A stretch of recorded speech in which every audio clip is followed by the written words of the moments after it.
आपल्या भारताचं जे काही उत्पन्न आहे त्यातलं सगळ्यात जास्त उत्पन्न हा आपला शेतकरी तयार करतो.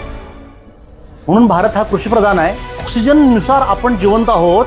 तो ऑक्सिजन वाढावा म्हणून तुम्ही आणि मी आजपर्यंत काय प्रयत्न केले सांगा. तुमच्या लहानपणी जे काही शेतीचं वैभव होतं ते शिल्लक आहे का आता? विनाशाला. हे कलियुग चालू आहे आणि आपण सगळे विनाशाकडे निघालेलो आहोत. हे आपल्या भारत देश हा सदृढ व्हायला पाहिजे. आपली पिढी ही सशक्त झाली पाहिजे. 10-15 वर्षापूर्वी कोण होतं गोळी खाणारं? सगळे लोक सदृढ चांगले होते की नाही? त्या बजेटमध्ये औषध नावाचा प्रकार होता काय हो? पद्धतीनं तुम्ही शेतामध्ये भरपूर उत्पन्न यावं ह्या गैरसमजापोटी ज्या पद्धतीनं तुम्ही भरमसाठ खत घालताय सोसायट्यातली कर्ज काढून, रासायनिक खतांच्या माऱ्यामुळं एक तर तुमच्या जमिनी क्षारपड झालेल्या आहेत. रसायन वापरून, तणनाशक वापरून ज्या पद्धतीचं विषारी उत्पन्न तुम्ही घेता आहात,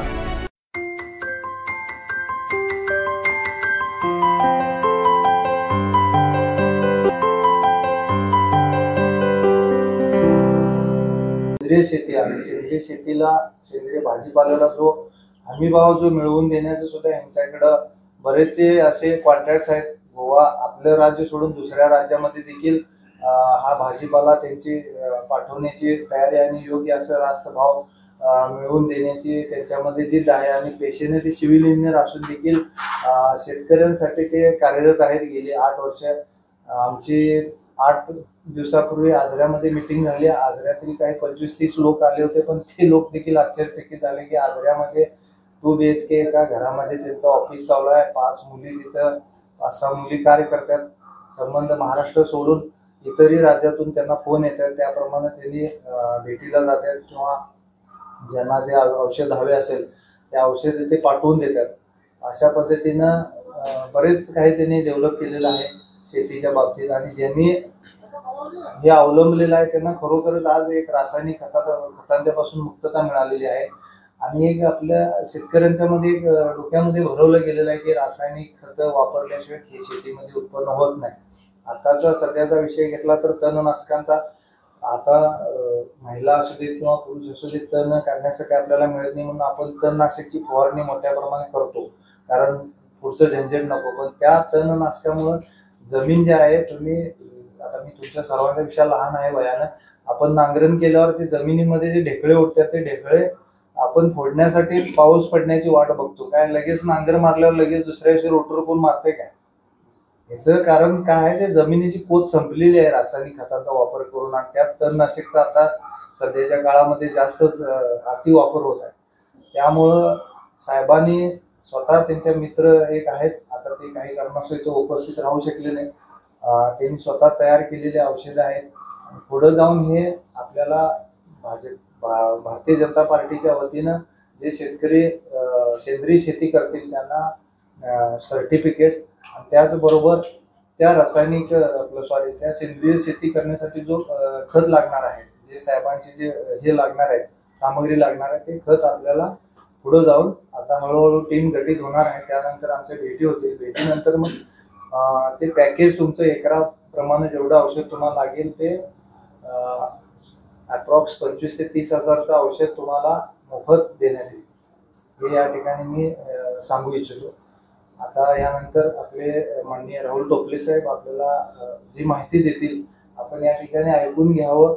आणि आता सध्या पिकाचं हे चालू आहे, म्हणजे भात लावण असू देत किंवा भात रोप लावणी असू देत, मिरच्या वगैरे असू देत, किंवा आणि तुम्ही इतर काही जे काही भाजीपाला करता, बऱ्यापैकी माझी समिती शेतकरी आहेत, शेती आहे, काही शेतकरी पण आहेत आपल्यासोबत जुळलेले आहेत. बाकी सांगितल्याप्रमाणे थोडंसं पाऊस नाही, त्यामुळे थोडीशी लोक शेतामध्ये झालेले आहे.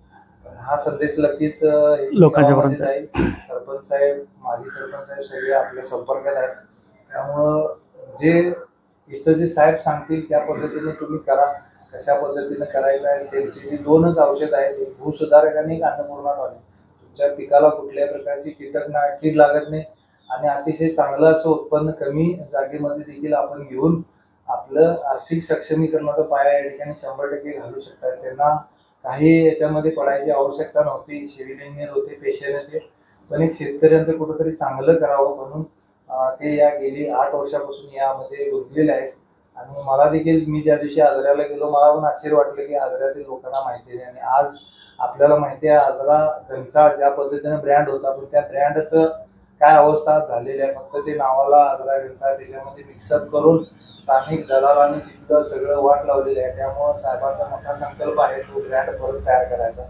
मोठी मागणी आहे सेंद्रिय भाजीपाल्याला. आपण विचार करावा, थोडक्यात म्हणजे सांगू इच्छितो, आपण जे ड्रिंक घेतो त्याच्यामध्ये कोणत्याही प्रकारचं ड्रिंक असू दे ते देखील आपण पोटात घेतो, त्याला अगदी शोकेसमध्ये ठेवलेलं आहे. उदाहरणार्थ लिक्वरचं दारूचं उदाहरण घ्या, शोकेसमध्ये ठेवलं जातं. आणि आपण जे भाजीपाला खातो ते रस्त्यावर बसून लोक विकत असतात आणि तीच भाजी उचलून आपण खात असतो. ते देखील त्याच्यामध्ये रासायनिक खताचा वापर करून अतिशय त्याच्यामध्ये अशी द्रव्ये ते आपल्याला निदर्शनास येत नाही. त्यामुळं आज अनेक आजार त्यामुळे उद्भवत आहेत. म्हणजे केंद्राकडून, भाजप सरकारकडून देखील याला अतिशय चांगल्या पद्धतीनं प्रोत्साहन आहे सेंद्रिय शेती करणाऱ्या लोकांसाठी. भुईमुगचं उत्पादन असू दे, साहेबांच्या व्हिडिओमधून आपण बघू शकता एकेका वेलीला 100 अँड अप्रॉक्स शेंगा लागलेल्या आहेत. आणि हे असं नाही की कुठं आम्ही सांगायला लावलंय, असं प्रॅक्टिकल आहेत व्हिडिओ. आपण मिशन ऑर्गॅनिक हे यूट्यूब चॅनल खोलून त्याच्यामध्ये आपण बघू शकता. जे काय आपल्या शेतीसाठी साहेब आता माहिती देते चांगल्या पद्धतीनं आपण इथं या ठिकाणी ऐकून घ्यावं. आणि एक मला एक माहिती म्हणजे साहेबांनी विषय सांगितलेला परवा आजऱ्यामध्ये लाकूडवाडीमध्ये साहेबांनी शंकेश्वरी मिरची, आपल्याला माहिती असेल ते तिथं दिलं होतं, त्यांनी प्लॉट केला होता. आणि त्या शंकेश्वरी मिरचीचा दर आपल्याच भागातील मार्केट यार्डमध्ये 350 रुपयाचा दर त्या ठिकाणी त्या शेतकऱ्याला मिळाला होता. आणि ते रेट ऐकून त्याला म्हणजे काय करावं काय सुचत नव्हतं. एवढी चांगली माझी मिरची आणि एवढं कमी, आणि तीच मिरची समोरून त्याच्या समोर 1200 रुपयाने विकली जाते. तर साहेबांनी त्याच्यावर उपाय काढला की गावातील मुलं पुण्या ठिकाणी किती आहेत शिकायला, त्यातील एक मुलाने निवडला आणि थोडीशी मिरची बसमधून पुण्याला पाठवली. आणि पुण्याच्या मंडीमध्ये त्याच मिरचीला साहेब 1700 रुपये भाव आला. आपल्याला पटणार नाही, साहेबच हे सांगितले असते, पण मी त्या दिवशी ऐकलोय आणि मला राहत नाही. कारण खरोखर शेतकरी काबाड कष्ट करतो, त्याच्यामधून जे मिळालेल्या उत्पन्नामधनं दलाल आणि हे मधले पार्टी जर असं पैसे घेऊन, आता आपल्या भागातीलच मी उदाहरण सांगतो, तेरणी हलकर्णी या पट्ट्यामध्ये अतिशय भाजीपाल्याचं चांगल्या पद्धतीने पीक घेतले जातात. गाडीवाले येतात शेतात डायरेक्ट भरून घेऊन जातात, जे काय असेल त्या रेट प्रमाणे त्यांना दिलं जाते. पण त्यांनी पुढे किती न विकतात तोच रेट तुम्हाला मिळेल ना चांगला. तुम्ही गोव्यासारख्या ठिकाणी सेंद्रिय भाजीपाला पाठवू शकता आपल्या शेतात हे करून तयार करून स्वतः. रासायनिक खतांचा वापर ही थोडा देखील न करता आपली शेती चांगल्या पद्धतीने आपण कसं करू शकता आणि त्यातून कसं उत्पन्न घेऊ शकता याची माहिती माननीय टोपले साहेब आपल्याला यामध्ये देतील. धन्यवाद. आणि आपण सर्वांनी परत एकदा मी सांगू इच्छितो इथं बोलून मला सत्कार केला त्याबद्दल मी आपल्या सर्वांचा आभार आहे. सर्वप्रथम सगळ्यांना नमस्कार. माझं नाव राहुल टोपले, माझं मूळ गाव आजरा, मी कोल्हापूर येथे राहायला आहे. पेशानं आणि शिक्षणानं आता साहेबांनी सांगितलं, मी स्वतः सिव्हिल इंजिनियर आहे.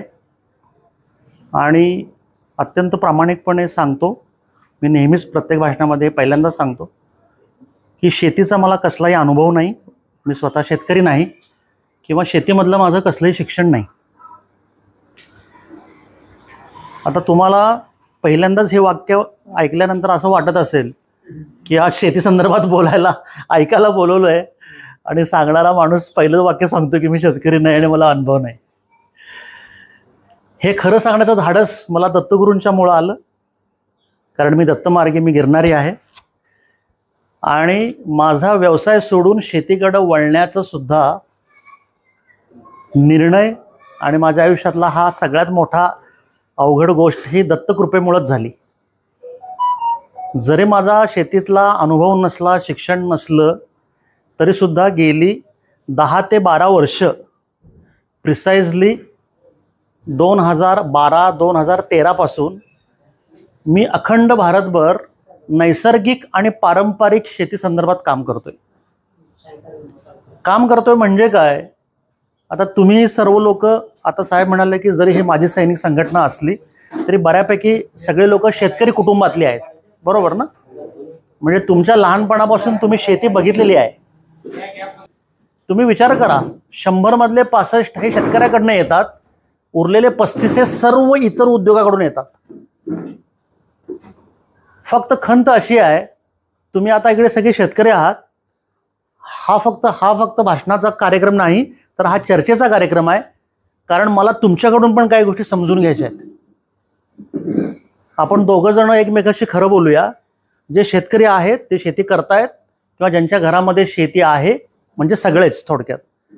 तर तुम्ही मला खरं खरं उत्तर द्या की सध्याची शेती ही तुम्हाला परवडते आहे का? बसतं का शेतीचं गणित? बसतंय तुमचं? आर्थिक चक्र बसतंय? तुम्ही ज्या पद्धतीनं शेतीमध्ये तुमचा वेळ घालवताय, कष्ट करताय, ज्या पद्धतीनं तुम्ही पैसा इन्व्हेस्ट करताय, सगळ्यात महत्त्वाचं म्हणजे कर्ज काढून सोसायटीचं. खरं आहे का खोटं?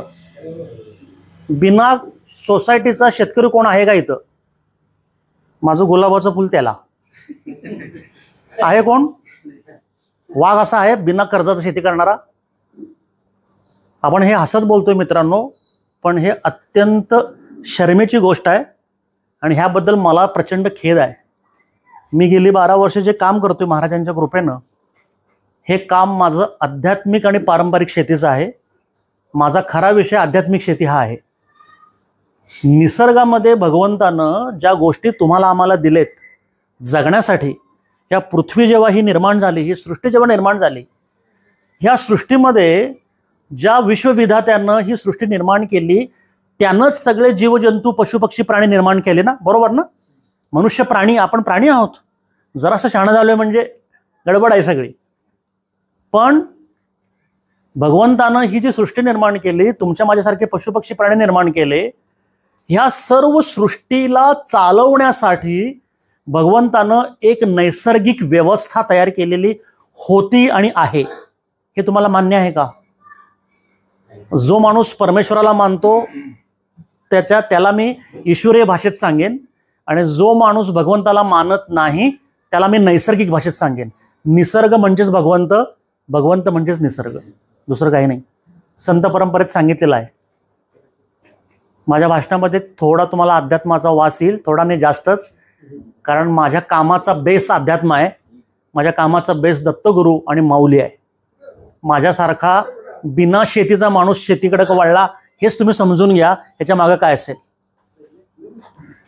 भगवंतानं ही जी काय सृष्टी निर्माण केली आहे, ह्या सृष्टीमध्ये तुम्हाला मला जगण्यासाठी निसर्गामध्ये अतिशय मस्त मोलाच्या प्रचंड गोष्टी ज्या मोफत आहेत त्या दिलेल्या आहेत. त्याशिवाय तुम्ही आणि मी जिवंत राहू शकत नाही. दुर्दैवानं मनुष्य नावाच्या स्वार्थी आणि अहंकारी माणसाला त्या गोष्टीचा विसर पडलाय. खरं काय खोटं? आज तुम्ही आणि मी जिवंत आहोत. आज मी आजऱ्याहून आलो, तुम्ही आज तुमचे कामधामं सोडून ऐकायला आलात. आपण जिवंत आहोत. ऑक्सिजन घेतल्याशिवाय तुम्ही आणि मी जिवंत राहू शकतो का? ऑक्सिजनचा रिचार्ज मारतोय काय महिन्याला आपण? आहे की नाही? ऑक्सिजन फुकट आहे ना? ईश्वर निर्मित आहे. भगवंतांना तयार केलाय तो ऑक्सिजन, तुमचं माझं जिवंत राहावं म्हणून. पण मित्रांनो, तुम्ही मला हे सांगा, इतक्या वर्षामध्ये पृथ्वीची लोकसंख्या किती वाढत निघाली खुळ्यासारखी. आपला देश वेडाच आहे त्या बाबतीत. 140 क्रॉस केली कोटी. काय त्याला अर्थ आहे का त्या गोष्टीला? म्हणजे त्या विषयाकडे जायला नको. पण आज एवढी लोकसंख्या पृथ्वीवर वाढत असून ऑक्सिजन संपला आहे का? कळलं? ईश्वरी ताकद केवढी आहे? कमी झालेला नाही, होणार नाही. अध्यात्म आहे ते.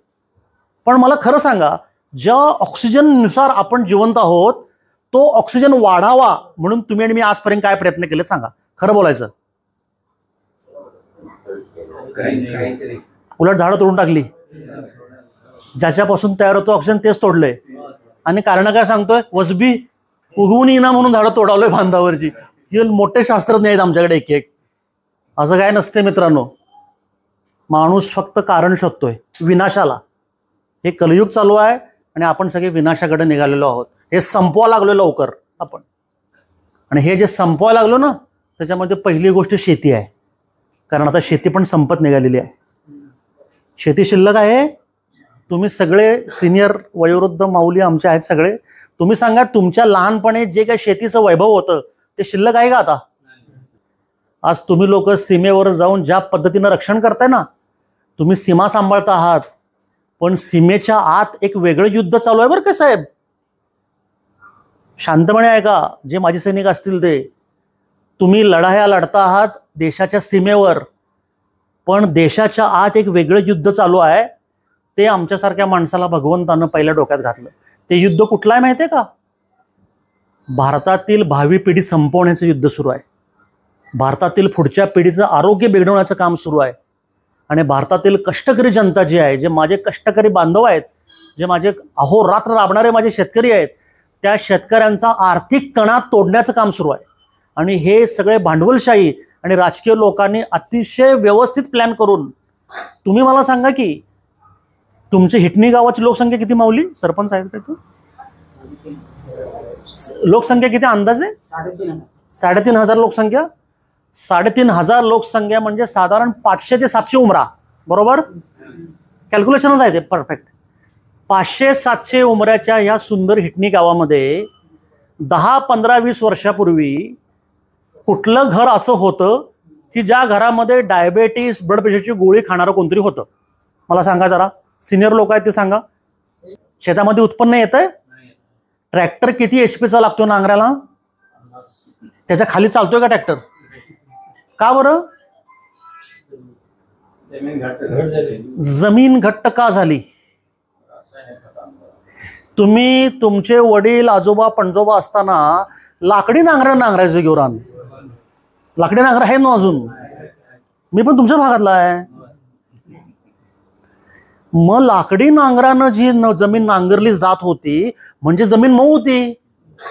रानामध्ये आपले वाड वडील आजा पणजा कधी चप्पल घालून गेल्यात काय हो? चप्पल होते काय तेव्हा? आणि आज बिना चप्पल जाऊ शकताय? बघितलाय कुठनं कुठं रान आणलं आपण. जमिनीचा सत्यानाश केलाय. शब्द लक्षात ठेवा, सत्यानाश. जमीन संपलेली आहे. मी तुम्हाला खोटं खोटं काय सांगणार नाही बरं काय. मी गोडगोड बोलणारा माणूस नाही, मी महाराजांचा माणूस आहे. खटमध्ये पटू दे, वाईट वाटलं वाटू दे, दुखलं दुखू दे, जे खरं आहे तेच मी सांगणार. गेली 12 वर्ष सांगायला लागलोय.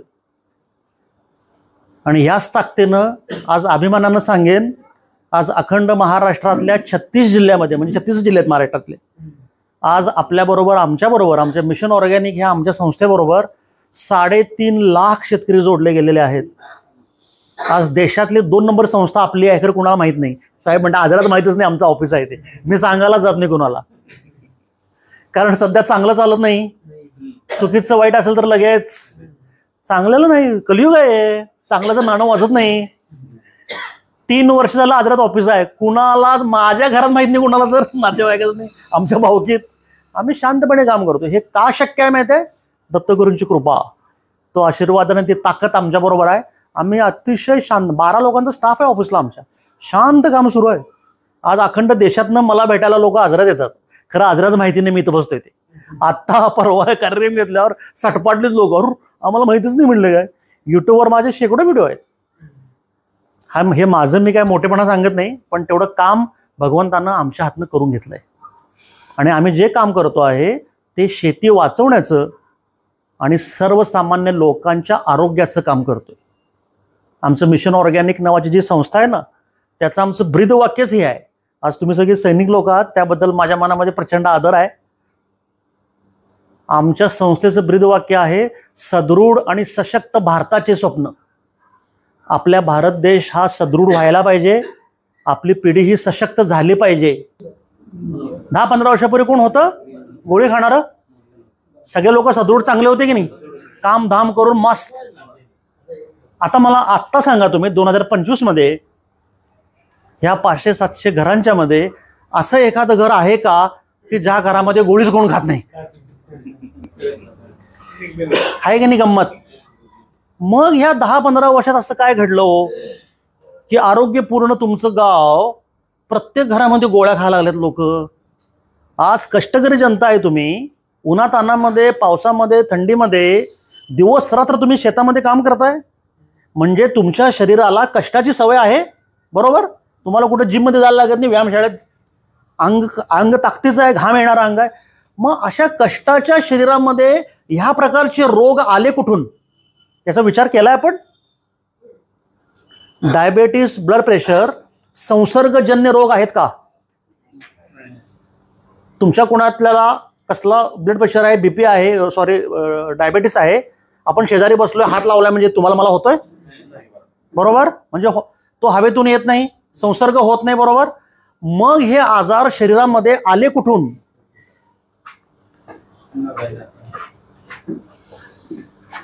याचा विचार मित्रांनो आपण केला पाहिजे. हे जे आजार जे आलेले आहेत ते आपल्याच कर्मामुळे आलेले आहेत.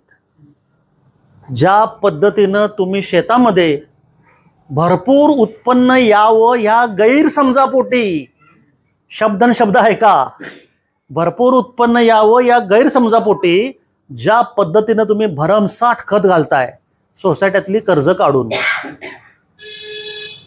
त्या सगळ्या रासायनिक खतांच्या माऱ्यामुळं एकतर तुमच्या जमिनी क्षारपड झालेल्या आहेत, होणार आहेत म्हणत नाही, झाले ते काय ते पण सांगतो, झालेले आहेत. आणि ह्या पद्धतीची रसायन वापरून, तणनाशक वापरून ज्या पद्धतीचं विषारी उत्पन्न तुम्ही घेता आहात, ते विषारी उत्पन्न तुम्ही पण खाताय ना. तेच आलं बघा सुरू आजार. गडिंग्लजला दवाखाने किती आहेत? कुठल्याही दवाखान्यात गेला तर बेड आरामात मिळतोय काय? म्हणजे मेंढर कसायला गाय सायवळ आहे की नाही.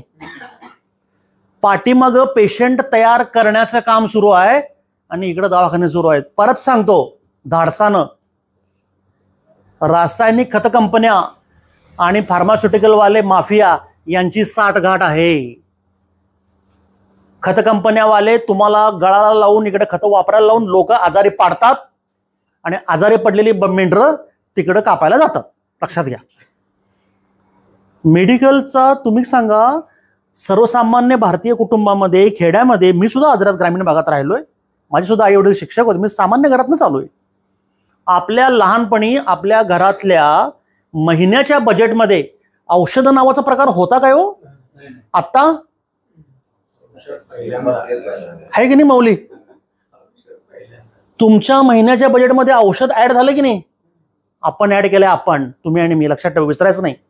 आपलं कर्म आहे हे, आपणच फडा लागलोय. आज प्रचंड जीव घेणे आजार भारतामध्ये आलेले आहेत, जे भारताच्या इतिहासात भारतामध्ये नव्हते. तुम्ही नावं सुद्धा ऐकलेली नाहीत असे आजार भारतात आलेत. कुठनं आले आजार हो हे सगळे? रासायनिक खत कंपन्यांचं षडयंत्र आहे हे सगळं. तुम्ही मला सांगा ना, सोयरॅसिस हा आजार होता भारतात? व्हेरिकोव्हेन्स आजार होता भारतात? थायरॉइड हा आजार होता भारतात? माझ्याकडे 70 आजारांची लिस्ट आहे जे आजार भारतात नव्हतेच. हे आत्ता 15 वर्षात कुठनं तर आले नवीन. हे सर्व आजार भारतामध्ये येत आहेत मित्रांनो, हे आपण आणतोय, हे खतं मारून. आणि मला खरं खरं सांगावं, भरपूर उत्पन्न येईल अशा ज्या जाहिराती आहेत, असे जे मार्केटिंगचे लोक तुमच्या दारादारात दरवर्षी फिरतात येऊन, अशी भरमसाठ खतं वापरून तुम्हाला भरमसाठ उत्पन्न आलंय? कुणाकुणाला आलंय मला सांगा? बघितला शांतता कशी भीषण आहे? कोण म्हणतोय काय माझं उत्पन्न आलंय? मग ती खतं वापरायची कशाला आपण? कधीही उत्पन्न, तुमच्या माहितीसाठी, खतं वापरून कधीही उत्पन्न वाढत नाही हा गैरसमज आहे तुमचा. शास्त्रीय आणि तांत्रिकदृष्ट्या तसं नाहीच आहे मुळामध्ये. आणि खतं वापरून जर तुमची उत्पन्न वाढली असती तर सोसायटीमध्ये तुम्हाला मार्चला नवजुनं करायची वेळ आली नसती. नवजुनं चालू आहे ना? काय शेतीतल्या उत्पन्नावर कोण कर्ज फेडतंय? त्याला पण एक गुलाबाचं फुल देतो. कोण जर शेतातल्या उत्पन्नावर जर कर्ज फेडत असेल तर कुणीही फेडत नाही, कारण ते फेडतच नाही. तुमचा शेतीतला खर्च आणि आलेलं उत्पन्न, त्यातून मिळणारा पैसा, याचा कधीही ताळमेळ बसत नाही. माझं म्हणणं वेगळं आहे, तो कधीही बसू दिला जात नाही.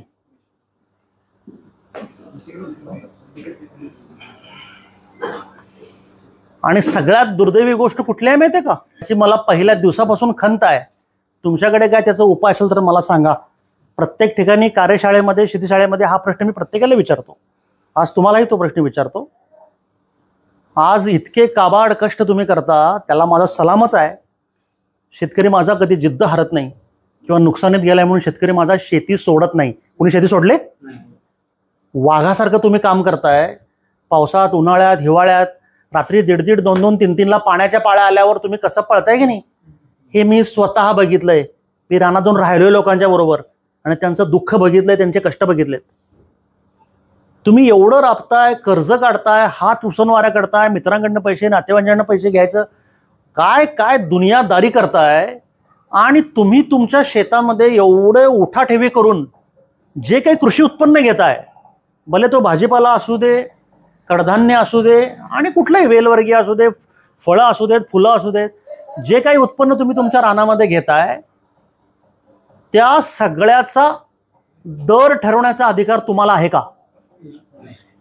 कसा काय? तुम्हाला का नाही? कष्ट कोण करताय? कर्ज कोण काढताय? फेडताय तुम्हीच. मग दर का तुम्ही ठरवायचं नाही? मला जरा मित्रांनो सांगा, शेती सोडून आपल्या सार्वजनिक सामाजिक जीवनामध्ये अशी कुठली गोष्ट आहे हो की ज्याचा दर कष्टकरी माणूस ठरवत नाही? अहो, चांबारकडे गेला तुम्ही अंगठा लावायला, पहिला चांबार काय म्हणतोय? 20 रुपये होणार बघ त्याचं.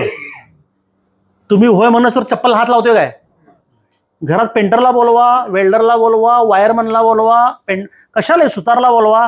तो माणूस कष्ट करणारा पहिल्यांदा त्याच्या सेवेचा पैसे त्याला सांगतो, मला सांगतो की माझे पैसे एवढे होणार हा, आणि तुम्ही होय म्हटल्यानंतर मग तो हात लावतो. म्हणजे कष्ट करणारा माणूस त्याच्या कष्टाचा दर तोच ठरवतो ना. तो तुमचा नैसर्गिक हक्क आणि अधिकार आहे. मग शेतामध्ये काय आहे? कळलं? कष्ट करायचं तुम्ही, कर्ज काढायचं तुम्ही, टेन्शन घ्यायचं तुम्ही, आणि दर ठरवायचा यार्डात पट्टी काढणारा माणूस ते उभारते तिथं पोत्यावर. त्या पट्टी काढणाऱ्या माणसाला तुम्ही काय पद्धतीनं आयुष्यामध्ये त्रास सहन केलाय याची एवढी तरी जाणीव आहे काय हो? जो माणूस इथं दर काढतोय, त्या दर काढणाऱ्या माणसाला तुमच्या कष्टाचे प्रॉब्लेम, तुम्ही रात्री अपरात्री कुठं पळताय, विंचवत सापत मध्ये तोडवत असताय, झोपा नसतात तुम्हाला, कर्जाचे फोन येत असतात सोसायट्यांचे, बियाणे मिळत नाहीत, ती बोगस असतात, खतं बोगस आज का भेसळ यायला लागलेत. ह्या सगळ्या अडीअडचणींना तोंड देत तुम्ही शेती करताय. हे दुःख, हा त्रास त्या पट्टी काढणाऱ्या माणसाला माहीत आहे का? तो कशाच्या आधारावर दर काढतो तुमच्या कष्टाचे? हे नैसर्गिक आहे? याच्या विरोधात आवाज कोण उठवणार? बघितलं का शांतता? तुम्हाला स्वतःचा हक्क नैसर्गिक त्यासाठी बोलायचं असतं, हेच डोक्यात नाही. म्हणजे किती तुमचं कार्यक्रम केलाय बघितलं काय बुद्धीचा? खरं आहे काय? भारतामध्ये अशी एक व्यवस्था आहे, त्या व्यवस्थेनं शेतकऱ्याला धड जगू दिलं जात नाही आणि धड मरू दिलं जात. तुम्हाला मध्येच अडकून ठेवलंय. जरा विचार करून बघा आणि खोटा असेल सांगा मला. याचा खोल अभ्यास केलाय मी सगळ्याचा, आणि हेच माझ्या शेतकऱ्याच्या हृदयातलं दुःख दत्तगुरूंनी माझ्यापर्यंत पोहोचवलं बरं काय. त्याची एक गोष्ट आहे, 2 मिनिटात सांगतो. मी माझं पुण्याला 2 ऑफिस आहेत माझे. मी मस्त माझं काम सुरू होतं, भरभक्कम पैसे मिळवत होतो आणि आजही मिळवतो महाराज कृपेने. सगळं सुरळीत चालू असताना 2011ला माझ्या पार्टनरला कॅन्सर झाला. जो माणूस शाकाहारी, जो माणूस तुमच्यासारखा मिलिटरीवर लागायत तब्येत स्टाऊट सायकलपटू, दररोज जरामटा सायकल मारणार, फळभाज्या, पालेभाज्या, सूप, सॅलेड, मोड आलेलं खाणं वगैरे वगैरे स्टाईलबाज खाणार, आमच्यासारखं नाही. आणि अशा माणसाला कॅन्सर झाला बरं काय. आणि आमचा गैरसमज होता की पुण्या मुंबईमध्ये दवाखाने, टाटा बेटा मोठे दवाखाने आहेत ना, पैसे होते आमच्याकडे व्यवस्थित, त्याला काय अडचण नव्हती महाराजांच्या कृपेनं. आमचा अहंकार अजूनही ते मला दुःख जात नाही. सगळं आमच्याकडे असताना सुद्धा आमचा अहंकार नडला आणि त्या अहंकारापोटी आमचा मित्र 6 महिन्यात सोडून गेला आम्हाला. फक्त 6 महिने कॅन्सर झाल्यानंतर. आणि कॅन्सर झाल्यानंतर 6 महिन्यात जे काही मी बघितलं, अनुभवलं, त्याचा प्रचंड त्रास हृदयातही झाला आणि डोक्यातही झाला. म्हणजे भावनेतही झाला आणि विचारातही झाला. आणि अशा वेळेला मला कोणीतरी मार्गातला माणूस गिरनारला घेऊन गेला. 11,000 पायऱ्या आहेत दत्त महाराजांच्या चढायला. तिथं दत्ताचं सगळ्यात मोठं स्थान. आणि तिथं गेल्यानंतर महाराजांनी मला एका खटक्यातच माझा उलटा करून टाकला. मला तिथनं आलो ते मी सगळं कामधाम सोडलं. मला लोकांनी वेडा ठरवलं, अजूनही मला वेडाच म्हणतात. ते खोळा आहे माझा माणूस, मी आहे खोळा. वेळीच माणसं इतिहास घडवतात, शाण्यांचं काम नाही. शाणी काय काय करण्यात आयुष्यात बघालोय मी. त्यानंतर मी माझं कामधाम सगळं थांबवलं आणि पूर्ण वेळ शेतीकडे झोकून दिलं. अभ्यास केला, हजारो लाखो किलोमीटरचा प्रवास केला. अनेक तुमच्यासारख्या गोरगरीब शेतकऱ्यांना भेटलो, त्यांच्याकडे जाऊन राहिलो मी घरामध्ये. काय अडे अडचण आहे, काय प्रॉब्लेम आहे समजून घेतलं. आणि अक्षरशः हे अध्यात्म आहे. माझ्यासारख्या माणसाला महाराजांनी कंप्लीट इकडचा इकडे आणून टाकला. आता गेली 12 वर्ष मी कंटिन्युअस भारतभर भ्रमण करतोय. साधारण 12-13 लाख किलोमीटर प्रवास मी स्वतः केलेला आहे माझ्या स्वतःच्या गाडीतनं. आणि तुम्हाला सांगायला आनंद आणि प्रचंड अभिमान आहे की माझ्या ह्या सगळ्या शेतीतल्या प्रवासात मी अनेक गावामध्ये जाऊन शेतीशाळा, अभ्यास वर्ग, बांधावर जाऊन लोकांना भेटणं, समजावून सांगणं, प्रचंड काम सुरू आहे. हे सगळं काम मी मोफत करतोय. कदाचित पटणार नाही तुम्हाला. मी प्रवास खर्च कुणाकडून आजपर्यंत घेतला नाही. कधी कुठल्या भाषणाचे मानधन घेतलं नाही. मी कुणाच्या घरामध्ये अन्न खात नाही. मी मार्गातला आहे. अर्धा कप चहा बास, त्याच्यावर काही नाही. आणि आम्ही सांगतो आधी, हे माझ्याकडनं करून महाराज घेत आहेत, मी नाही. मी निमित्त मात्र आहे. फक्त मी पोस्टमन आहे. जी बुद्धी मला दिले ती मी तुम्हाला सांगणार, मी वाट्याला लागणार. पुढचं तुमचं तुम्ही बघा, तुमचं नशीब, तुमचं प्रारब्ध. आज आमच्या मित्राने आम्हाला आग्रह केला, आज इटणी गाव, त्या निमित्तानं मी इटणीत आलो. पहिल्यांदा नाव फक्त ऐकून होतो इटलीचं. माझ्या आजच्या क्रमामध्ये तुमच्याकडे येऊन तुम्हाला काही गोष्टी सांगणं आहे. आता हे मी का सांगतोय तुम्हाला, ही जी शेती व्यवस्था जी बिघडली आहे ना, ही संपूर्ण माणसाच्या स्वार्थामुळे बिघडली आहे आणि अहंकारामुळे बिघडली आहे. जर तुम्हाला पटत नसेल तर मला लगेच सांगा, मला शक्य होईल तेवढं मी समजून सांगण्याचा प्रयत्न करेन मी. कारण प्रत्येकाला ना इतका हव्यास आहे आयुष्यामध्ये, आणि कित्येक वेळेला माणसाला ना काय हवंय तेच कळत नाही.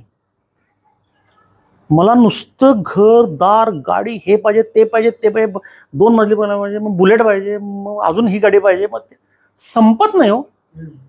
समाधान आहे आयुष्यात आपल्या, आनंद आहे. हा समाधान आणि आनंद माऊली आपण गमावला बरं काय. आणि माणसाचे विचार ना कुठल्या कुठं भरकटत निघालेत. आज पूर्वापार भारतामध्ये ज्या जबरदस्त परंपरा होत्या हिंदू शास्त्रामध्ये, हिंदू धर्मामध्ये, त्यातल्या किती परंपरा शिल्लक राहिल्या तो आपल्याकडे? खरं खरं सांगा मला. माऊली, आपल्या घरामध्ये कुणीही बाहेरून पै पाहुणा आला, ओळखीचं आलं, तर आपल्या घरातली मुलं झटदिशी वाकून पाया पडत होती. तुम्ही आणि मी पाया पडलेलो आहे, पडलोय. आज पोरं पाया पडतात काय? कमरा मोडतात. आई बाबाच्या पाया पडत नाही तो. तुम्ही चुकून जर पाया पड म्हटला, असं मारक्या म्हैसारखं बघतात रागानं, जसं काय तुम्ही पापच करालाय. किती साधी गोष्ट आहे. समोरच्या माणसाला सन्मान, रिस्पेक्ट द्यायचा असतो, हे आपल्याला शास्त्रात सांगितलं, धर्मात सांगितलं, आपल्या सांगितलंय की नाही? आपण कुणी भेटलं की नमस्कार करतो ना. मग गावागावामध्ये मी स्वतः ते अनुभवलेलं आहे. आपल्या घरामध्ये एखादी गोडधोड गोष्ट केली, नवीन गोष्ट आणली, काही केलं आपण, तर आसपास शेजारच्या घरामध्ये आपण ताटात घालून देत होतो. 4 घरामध्ये 4 ताटं जात होती, त्यांच्यातली ताटं आपल्याकडे येत होती. आसपास कोण नवीन सुना आल्या, काय आलं, कुणाच्या हातचं एखादी गोष्ट चांगली असेल तर ती पोरगी कौतुकांना आपल्याला देत होती 2 घास. त्यानं काय कमी पडत होतं आपल्याला कधी? आज कोण कोण देतंय हो आसपास सांगा? आठवतोय काय? शेजारच्या घरातली चव आठवते काय तुम्हाला? आजकालच्या नवीन पोरी सुना की नाही, काय तर ते युट्यूबवर बघून नवीन काय करायचं म्हटलं की पहिला धार बंद कर, फोडणीचा वास पलीकडे जाईल म्हणतात. ही मनोवृत्ती. अरे माऊली, देण्या घेण्याचं काय संस्कार भारताचे आहेत. आपण एकमेकाला द्याय, हा आनंद आहे ना जगण्यातला. हे गेलं कुठं सगळं? आणि गेलं कसं ना, तिथं माझं काम सुरू. गेलं कसं माहितीये? कारण माणसाचे विचार बदलले. तुम्ही जो आता आहार करता आहात, सगळे तुम्ही ज्येष्ठ आहात माझ्यापेक्षा, सगळेजण आहार जो करतात ना, त्या आहारामध्ये कसा आहार आणि काय आहार आहे याच्यावरून तुमचे विचार, कृती आणि मन ठरतं. खरं आहे का खोटं आहे? सात्विकता तुमच्या जेवणामध्ये आहे का? नैसर्गिक तुम्ही खाता का? आपण काय खावलं आता? चायनीज, कुरकुरे, बिस्किट, हे आपलं खाद्य आहे? खरं सांगा तुम्ही. असलं खाल्ल्यानंतर विषारी जमिनीमध्ये ज्या पद्धतीनं तुम्ही रसायन टाकताय, तणनाशक साहेब म्हटले, तणनाशक जी मारताय घाणेरडी, त्या सगळ्या अशातून जे विषारी उत्पन्न तयार होत आहे, तुमच्या ताटात येणारी प्रत्येक गोष्ट विषारी आणि रासायनिक आहे. असं विषारी आणि रासायनिक खाल्ल्यानंतर तुमचं शरीर, मन, विचार कसे होणार? मग आता काय झालंय कळलं? याचं मूळ तिथं आहे मित्रांनो, हेच समजून घ्या. पहिला आपण ह्या हातानं पेरतोय आणि ह्या हातानं तेच खातोय. आज तुमच्या माझ्या सर्वांच्या शरीरामध्ये घातक रसायन पसरलेलं आहे. ज्या हिटणी गावामध्ये, सुंदर गावामध्ये 10-15 वर्षापूर्वी गोळी खाणारा माणूस नव्हता, आत्ता प्रत्येक माणूस गोळी खातोय. कुठनं आल्या गोळ्या कळालं? आणि ईर्ष्या असते, त्यानं 4 पोती टाकलाय लागवड, मी 6 टाकणार. त्यानं किती आणलाय सोसायटीतनं, मी अजून 2 चढ. मित्रांनो, कसली ईर्ष्या करताय? मरणाची का विषाची? आणि कशासाठी हे सगळं? स्वतःचं चांगलं वाईट आपल्याला कळतंय? आपण काय करतो आहोत हे तरी कळतंय का पहिला आपल्याला? कारण आपले विचार विषारी झालेले आहेत. आणि विचार विषारी झाल्यामुळे माणसाचं वर्तन आणि माणसाची कृती ही विषारी झाली. तुम्ही साधं सोपं सांगा मला, मी तुम्हाला छोटी छोटी उदाहरणं देतो व्यवहारातली. 10-15 वर्षापूर्वी गावामध्ये तुमच्या तंटामुक्ती वगैरे काय होतं काय हो? तंटामुक्ती होतं माऊली? काय होती का तंटामुक्ती? किती वर्षापूर्वी होती? हा? पण तुम्ही मला सांगा, आज सरकारला प्रत्येक गावामध्ये तंटामुक्ती समिती नेमायची वेळ आली का? कारण उठलं की टोना घेऊन मारा भांडणच हो.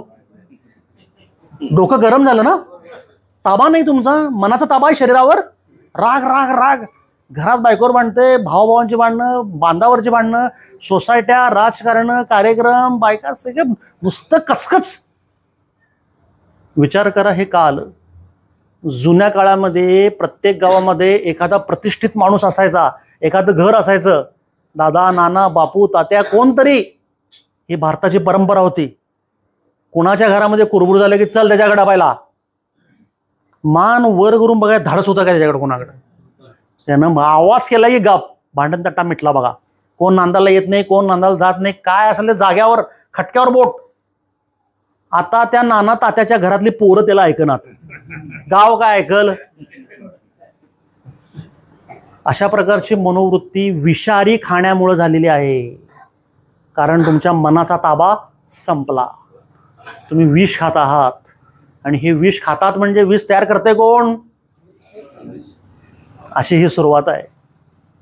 आणि हे जेव्हा माझ्यासारख्या, आता परत पहिलं सुरू करतो, बिन शेतकरी माणसाला कळालं, ज्याचा शेतीतला अनुभव नाही, ज्याचा शेतीतला अभ्यास नाही, त्या माणसाला भगवंतानं ह्या विचारांचा किडा घातला माझ्या इथं. आणि तुमच्यासारखे शेतकरी भेटले जे दयनीय अवस्थेमध्ये होते आणि आहेत. आणि मग मला वाटलं की आता काम करायला पाहिजे. कारण मी माझ्या वैयक्तिक आयुष्यामध्ये प्रचंड आनंदी समाधानी आहे. भगवंतानं सर्व काही मला दिलंय. पण मला कुठं थांबायचं हे भगवंतानं सांगितलं आणि मी थांबलो. ही माझ्यावरची कृपा. आज रूढ अर्थानं मी काय कमवत नाही, मी सगळं मोफत करावलं का? मोफत 10 वर्ष. पण मला काहीही कमी पडत नाही महाराजांच्या कृपेनं. दुसरी गोष्ट म्हणजे माझं कधी गाडीतलं पेट्रोल संपलेलं नाही आजपर्यंत.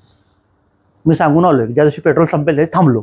आजपर्यंत 12 वर्षात थांबलेलं नाही बघा. अध्यात्म प्रचंड मोठा आहे, भगवंत फार मोठा आहे, तुमच्या माझ्या बुद्धीच्या पलीकडे आहे. ते त्यांना आता लागायचं नाही. आपण आपल्या हातात जे कर्म आहे, आपण जे जन्माला आलो आहोत शेतकरी म्हणून, तर शेतकरी म्हणून प्रामाणिकपणे काम केलं पाहिजे आपण. आणि माझ्यासाठी जेव्हा मी इतका अभ्यास केला, इतकं फिरलो, इतका अनुभव घेतला, त्यानंतर मला कळालं अध्यात्माच्या दृष्टीनं. तुम्ही साधी गोष्ट मला सांगा मित्रांनो, आज शेतामध्ये तुम्ही ज्या प्रकारे, मी म्हणतोय मान्य आहे तुम्हाला या गोष्टी माहिती नसतील, अजाणतेपणी तुम्ही म्हणेन मी, की तुम्ही आज शेतामध्ये खत टाकलं, रसायन टाकलं, तणनाशकं मारली, विषारी गोष्टी केल्या आणि विषारी उत्पन्न केलं, तयार केलं. आता तयार झालेलं विषारी उत्पन्न आपण आपल्या गावामध्ये, तालुक्यामध्ये, जिल्ह्यामध्ये, म्हणजे आपल्या देशामधल्या लोकांनाच देतो ना खायला. म्हणजे आपण सर्वसामान्य माणसांच्या आरोग्याशी खेळतो की नाही? विषारी तयार करून आपण लोकांना देतो, लोक ह्यानंच आजारी पडतायत. म्हणजे आपण सर्वसामान्य लोकांच्या आरोग्याशी खेळतो ना. हे काम पुण्याचं आहे काय पापाचं? फेडायचं कोण? आता काय करायलाय समजून घ्या. हे चक्र असं आहे. शेती का परवडत नाही माहितीये काय? तुम्हाला माहितच नाही माऊली. माफ करा, सर्वांची मनापासून माफी मागून मला असं लक्षात आलंय की शेती करण्याचं बेसिक ज्ञान शेतकऱ्याकडे नाही आहे. हे धाडसी वाक्य असेल, कदाचित तुम्ही मला शिव्या द्या. खरं नैसर्गिकरित्या शेती कशी करायची हे शेतकऱ्याला माहीतच नाही. खरं आहे का खोटं आहे? तुम्ही सगळे अपघाती शेतकरी आहे बरं का. तुमचे वडील शेतकरी होता म्हणून शेतकरी आहे तुम्ही, आणि तुमचा आजा शेतकरी होता म्हणून तुमचा बाबा शेतकरी आहे. तुम्ही शेतकरी म्हणून आयुष्यामध्ये काय शिकलाय? नवीन काय प्रगती केली आहे? नवीन काय प्रयोग केले? शिवाजी जन्माला यावा कोणाच्या घरात? त्याचं काय होते बघूया पहिला. तिथं तो जगला वाचला तर मग मी. ही कुठली मानसिकता? अरे वाघासारखं की नाही पहिला आपण प्रयोग करायचा असतोय. आज जर मी म्हटलं असतं, जे की मला सगळ्या लोकांनी माझे चेष्टा अपमान केले होते आणि आजही करतात लोक, ज्यांना माहित नाही ते, तुला काय कळते म्हणतात, तू शेतकरी नाही, तुझं मातीत पाय गेलं काय, तुझं कोण ऐकणार म्हणतात. असा विचार करून जर मी हे बोलायचं किंवा माझं काम थांबवलं असतं तर काय झालं असतं? मी थांबलो नाही. मी एक एक 2-2 लोकांशी बोललोय मी 4-4, 5-5 तास. आज 500-500 लोकांचे कार्यक्रम लागलेत माझे पुढचे 3 महिने फुल आहेत. ते बाबा मागं लागला म्हणून मी काल पुण्यावरून तेवढ्या आलोय. मी माझे कंटिन्युअस कार्यक्रम सुरू असतात महाराष्ट्रभर. मी नसतोच. आठवड्यातले 2 दिवस मी आजारात येतोय, बाकी सगळं फिरत असतोय. मी ते धाडस केलं महाराजांच्या कृपेनं, कारण मी आध्यात्मिक होतो. मी म्हटलं चल काय व्हायचं ते होऊन दे. झालं ना, चांगलंच झालं ना. तुम्हाला पहिल्यांदा एक पाऊल टाकावं लागतं. भगवंत नेहमी तुमच्याबरोबर असतो बरं काय. तुमचा माझा विश्वास नाही आहे हो. तुम्ही सांगा मला, जोपर्यंत तुमच्या आयुष्यामध्ये अडचण आणि प्रॉब्लेम येत नाही तोपर्यंत तुम्हाला परमेश्वराची आठवण येते का? किती स्वार्थी आहे आपण. अडचण प्रॉब्लेम आल्याशिवाय देव आठवत नाही. जेव्हा सगळं चांगलं चालू असतंय तेव्हा आपण काय म्हणतोय, मी केलं, माझ्यामुळे झालं. आणि प्रॉब्लेम आल्यावर नारळ घेऊन ग्रामदेवतेला पळतंय. मग तेव्हा तो का? प्रॉब्लेम आल्यावर मग मी नाही. चांगलं तेवढं मी आणि वाईट झालं की तो आहे. परमेश्वर हे सगळं बघतोय मित्रांनो. तो बघत असतो सगळ्या गोष्टी. आणि माणसाच्या आयुष्यात अडीअडचण प्रॉब्लेम काय येतात माहिती आहे? म्हणजे मला कळालं, मी चुकीचं असेल, जेव्हा तुम्ही ईश्वरीय तत्व विसरता, जेव्हा तुम्ही भगवंताला विसरता, तेव्हा त्याची आठवण यावी म्हणून तो तुमच्या आयुष्यामध्ये अडचण आणि प्रॉब्लेम निर्माण करतोय. त्या निमित्तानं का होईना, गेलं बघा तिकडं, बघ बाबा बघ माझं असं आलंय तसं आलंय. कसलं स्वार्थी आपण नाव आहे, कसले अहंकारी आपण. साधं सोपं सांगणं आहे मित्रांनो. सगळं जेव्हा छान चाललेलं असतं ना, सगळं छान मिळतंय, आरोग्य चांगलं आहे, घरात पोरं बाळ आहे, चांगलं शिकतायत, शेतामध्ये उत्पन्न येतंय, जिवंत आहोत आपण. आज सैनिकांना ह्याशिवाय काय सांगायचं, जिवंत आहोत म्हणजे किती मोठं आहे. ही सगळी बॉर्डरवरची लोक आहेत. अशा केसमध्ये जेव्हा चांगलं चाललंय तेव्हा तुम्हाला भगवंताची आठवण यायला पाहिजे की हे जे सगळं चांगलं चाललंय ना, हे बाबा तुझ्या कृपेनं चांगलं चाललं. त्याला म्हणतात नामस्मरण, म्हणतात ना. प्रत्येक संत परंपरेमध्ये सांगितलेलं आहे की तोंडामध्ये तुमच्या भगवंताचं नाव असावं. हीच गोष्ट मी शेतकऱ्यांना सांगतोय. रानात जाताना भगवंताचं नाव घेऊन जावा. कोण नुकसानीत येते ते बघूया. मी तुमच्याबरोबर आहे. 1 वर्षभर आपण ट्रायल करूया. तुम्हाला हे कदाचित ऐकून वेगळं वाटेल, पण गेली 12 वर्ष मी हे करतोय आणि माझ्याबरोबर 3-3.5 लाख शेतकरी करतायत बरं काय. आणि ते फायद्यामध्ये आलेत. कसे काय? त्यांनी निसर्गाला मानलं म्हणजे भगवंताला मानलं.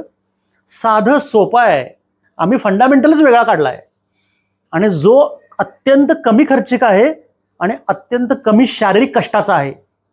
शारीरिक कष्टाचा विचार केला तर तुम्ही लोक सांगा की आता अंगामध्ये ताकद उरली आहे का? आधी पोती किती किलोची होती मामा? आता 25. ते बी उचलते काय? विचार करा. 100 किलोचं पोतं उचलणारा माझा वाघ शेतकरी 25 किलोचं पोतं उचलं ना, कमरा दुखाल्यात, अंग खिळखिळ झालंय. कोणामुळं? कळलं काय? तुम्हाला रातभर सांगेन उदाहरणं मी. संपलंय संपलंय सगळं संपलंय, काय नाही शिल्लक. आता जे करायचं आहे ते पुढच्या पिढीसाठी. आपली पोरं बाळ नातवंड चांगली होऊ देत का नाही? त्यांना रान शिल्लक ठेवायचं का नाही, का सपवायचं? ठेवायचं. मग असलं घालून लागवडी काय बोंबलत काय 50 HP ट्रॅक्टरच्या खाली ट्रॅक्टर लागेना, फाळ लागतोय का खाली? वंड एवढं एवढं काढाल्यात. काय करायचं? काय कसलं रान करून ठेवलं आहे? शारीरिक कष्ट करण्याची ताकद अंगात नाही. बांगलनी खुरपणीला बायका ज्या येतात त्यांच्याकडनं काम उरकते काय? तुम्हाला सगळं सांगतो बारीक बारीक. उरकू शकत नाही. त्या बापड्यांची चूक नाही. त्या टंगळमंगळ तुम्हाला वाटत असेल त्या टंगळमंगळ करतात, टाइमपास करतात, तिसनी बिस्किट पाहिजे, चहा पाहिजे, वडा पाहिजे, सगळं मला माहिती आहे पुट्टे त्यांचे. पण त्यांच्या सुद्धा अंगात ताकद नाही आहे हो. त्यांना बी उरक ना काम. ते आपण विषाचं खा लागलेत की सगळं. आपण विषाचं पेरा लागलोय, विषाचं या लागलंय, अंग संपलं सगळं. आता हे थांबवायची वेळ आली आहे बरं काय. आणि तुम्हाला बाहेरून येऊन कोण सांगणार नाही बरं काय हे. कारण सर्व भांडवलशाही लोकांना तुमच्याकडचे फक्त पैसे पाहिजे आहेत. तुम्ही जगलाय काय मेलाय त्यांना काय फरक पडत नाही. पडतोय काय? आजपर्यंत कोण आलंय तुम्हाला हे मी जे सांगायला? त्याला लई धाडस लागतंय आणि लई जिगर लागते. ते फक्त परमेश्वर कृपेनं आमच्याकडे मिळाले, ते महाराजांची कृपा आहे. म्हणून एवढं थाट बोलू शकतोय मी. प्रत्येकाला काय तुमचं शेत किती एवढं, मग तुम्ही पॅकेज एवढे पैसे लागणार. आमच्याकडे तसलं काय नाही. मी तुम्हाला नैसर्गिक आणि पारंपरिक शेती कशी करायची ते शिकवतो. ज्याच्यामध्ये पैसा मागापासून माझ्या तोंडात पैसा किंवा काय औषध नाव आले काय? साहेबांनी हे सांगितलं म्हणून. मी माझ्या कुठल्याही शेतीशाळेमध्ये अभ्यासामध्ये कधीच सांगत नाही काय. मी तुम्हाला नैसर्गिक पारंपरिक शेती कशी करायची, जी अत्यंत सोपी आहे आणि जी बिना खर्चाची आहे. ऍक्च्युली तुमच्या माझ्या जगण्यासाठी भगवंतानं ज्या पृथ्वीवर काही गोष्टी निर्माण केलेत ना, जसं मग तुम्हाला ऑप्शन सांगितला, पाणी याचे पैसे लागतात. शेतासाठी सुद्धा तुमचं शेत चांगलं व्हावं, उत्पन्न चांगलं यावं म्हणून भगवंतानं निसर्गामध्ये प्रचंड गोष्टी तुम्हाला दिलेल्या आहेत मोफत. तुम्हाला माहिती आहेत कुठल्या कुठल्या आहेत? सांगा बघू जरा.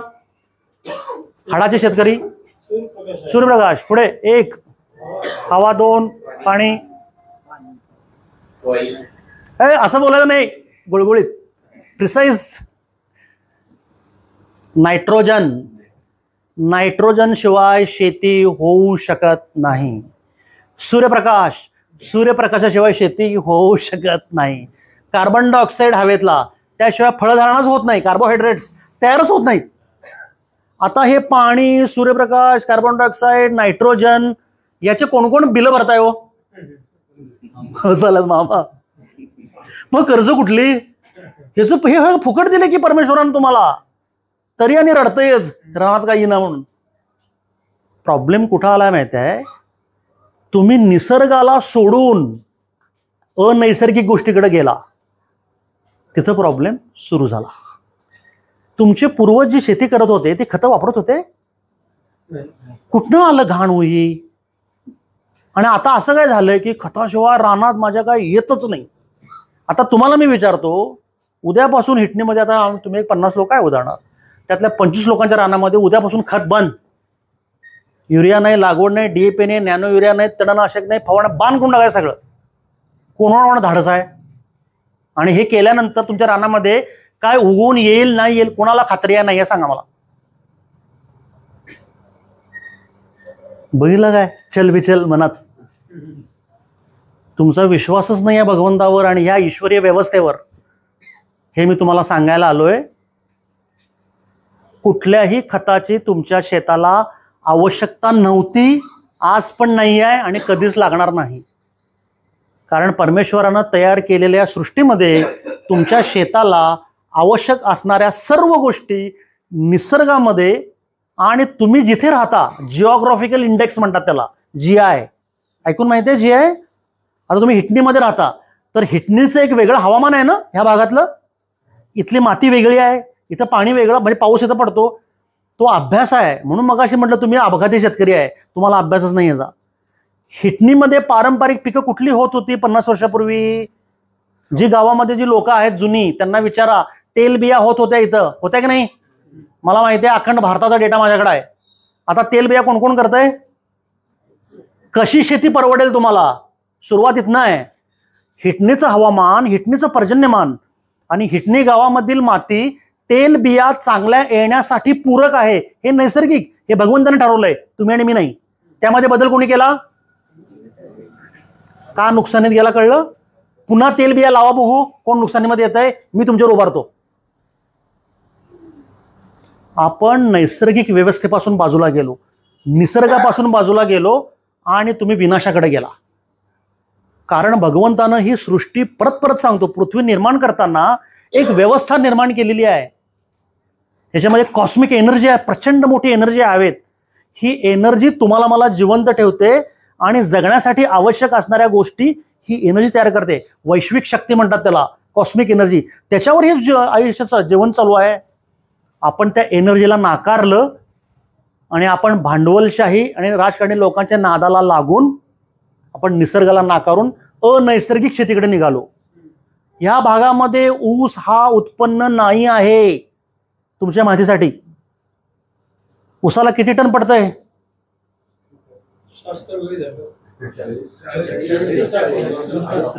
माझ्याकडे सगळे आकडेवारी आहे, खरं बोला. 25-30 हे नॉर्मल रेंज आहे इथली. 50-60 कोणतरी करतोय, खरं लाख रुपये खर्च करतोय. सगळं माहिती आहे मला, मी काही शेतकरी नाही म्हणून मला फसू नका. 25-30च्या वर कुणी वाघ जात नाही. 25-30 टन 12, 14, 16 महिन्यानं बिल येतंय. म्हणजे तुमचं शेत तुम्ही 12-14 महिने अडकून ठेवताय. 20-30 टनानं 3,000चा दर 90,000 रुपये तुम्हाला आले. 90,000 मध्ये तुमचा खर्च किती हो लावणीपासून काढणीपर्यंतचा? तोडकऱ्यांची गंमत सांगूच नका मला. तोडकऱ्यांचं सगळं हिशोबच भारी आहे. खरं सांगा, तुमच्या हातामध्ये किती पैसे उरतात हो? कशासाठी करायचं हे सगळं? मी तुम्हाला त्याच 12 महिन्यामध्ये 3 उत्पन्न कशी घ्यायची आणि 5 लाखाच्या पेक्षा जास्त कसे पैसे मिळवायचे ठरवून करूया सगळ्यांसमोर, कागद पेन घेऊन. आणि ते केलेलं आहे मी. आता हे सांगायला लागलेत ना, अशी माझ्याकडे हजारो उदाहरणं आहेत, हजारो. अहो, इथं संकेश्वरला आमचा आहे काय अजित गोडसे भाजीवाला, त्याचे व्हिडिओ आहेत बघा. हा, अंग्रेसो गोडसे, माझे व्हिडिओ आहेत बघा. त्याने काय मिळवला पैसे, ती बाई काय बोलले बघा. अहो, भाजीपाल्याची उत्पन्न जे आहेत ही 2-2, 3-3 महिन्याचे आहेत. 3-3 महिन्याचे 3 उत्पन्न घेणार की तुम्ही 14 महिन्याचा ऊस काढून 22,000 रुपये मिळवणार वर्षाला. आत्ता हे हमीदवाड्याकडे काकडीचा प्लॉट हे सांगितलं 20 गुंठ्याचा 3 लाख रुपये मिळवलाय. किती काकडी खर्च किती माहिती काय? 4,100 आमच्या औषधांचा. त्या शेतकऱ्याला हसू काय रडू गेल्यावर मिठी मारलं मला, मौली काय वाले. याला म्हणतात निसर्ग आणि याला म्हणतात अध्यात्म.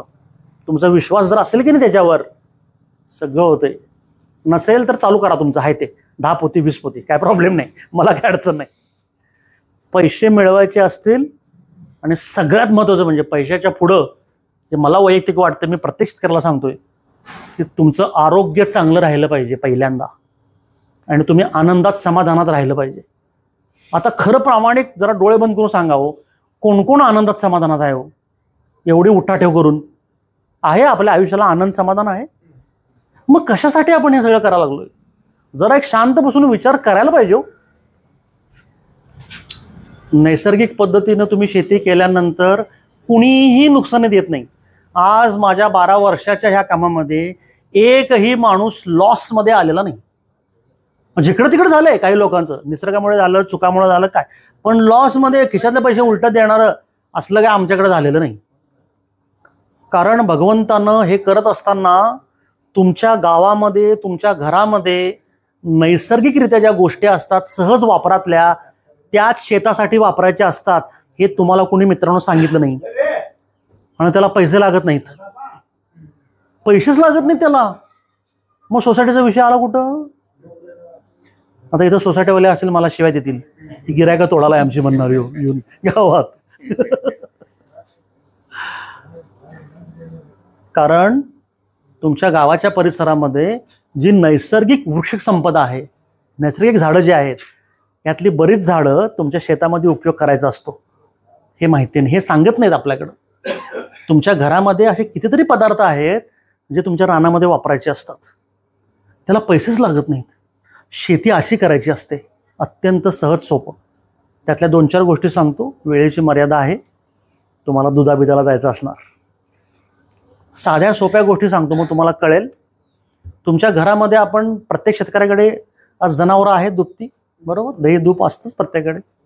आपण ताक पितो घरामध्ये, आणि ताक जास्त झालं की आपली माऊली काय करते, झाडांना ओतते, जनावरांना देते, नाही तर गटरीत ओतून टाकते.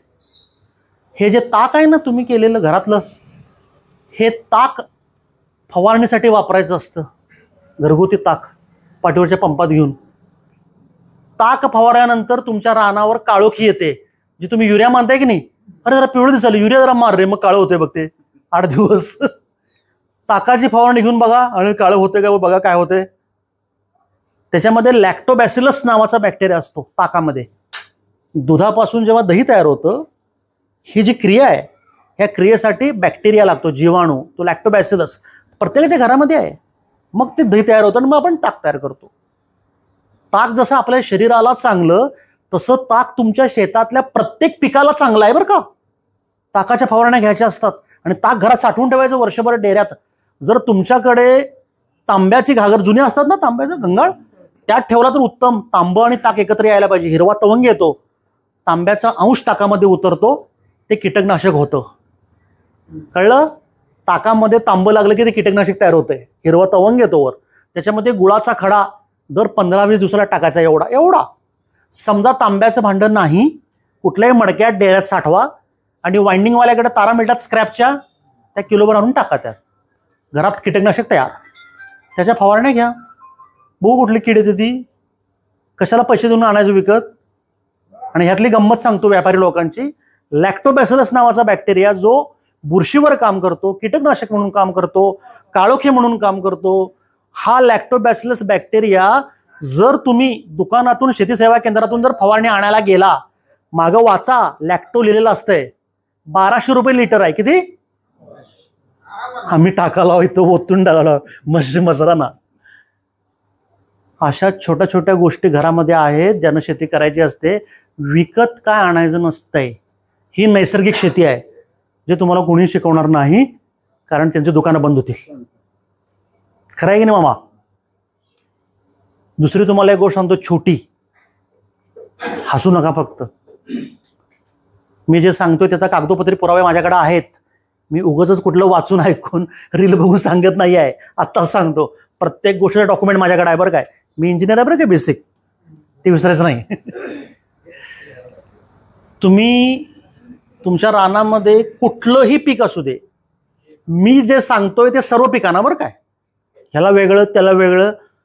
परमेश्वराच्या दारामध्ये वेगवेगळं असतं का समान असते? विसरायचं नाही. हे सूत्र आहे भगवंताचं, हे सूत्र आहे ईश्वराचं, आणि हे सूत्र आहे निसर्गाचं. निसर्गामध्ये सगळं समान, त्यामुळे सर्व पिकांना सगळंच असते. दुकानात मिळतं की नाही बाटल्या, हे अनैसर्गिक असं नाहीच आहे काय, ही फसवणूक आहे.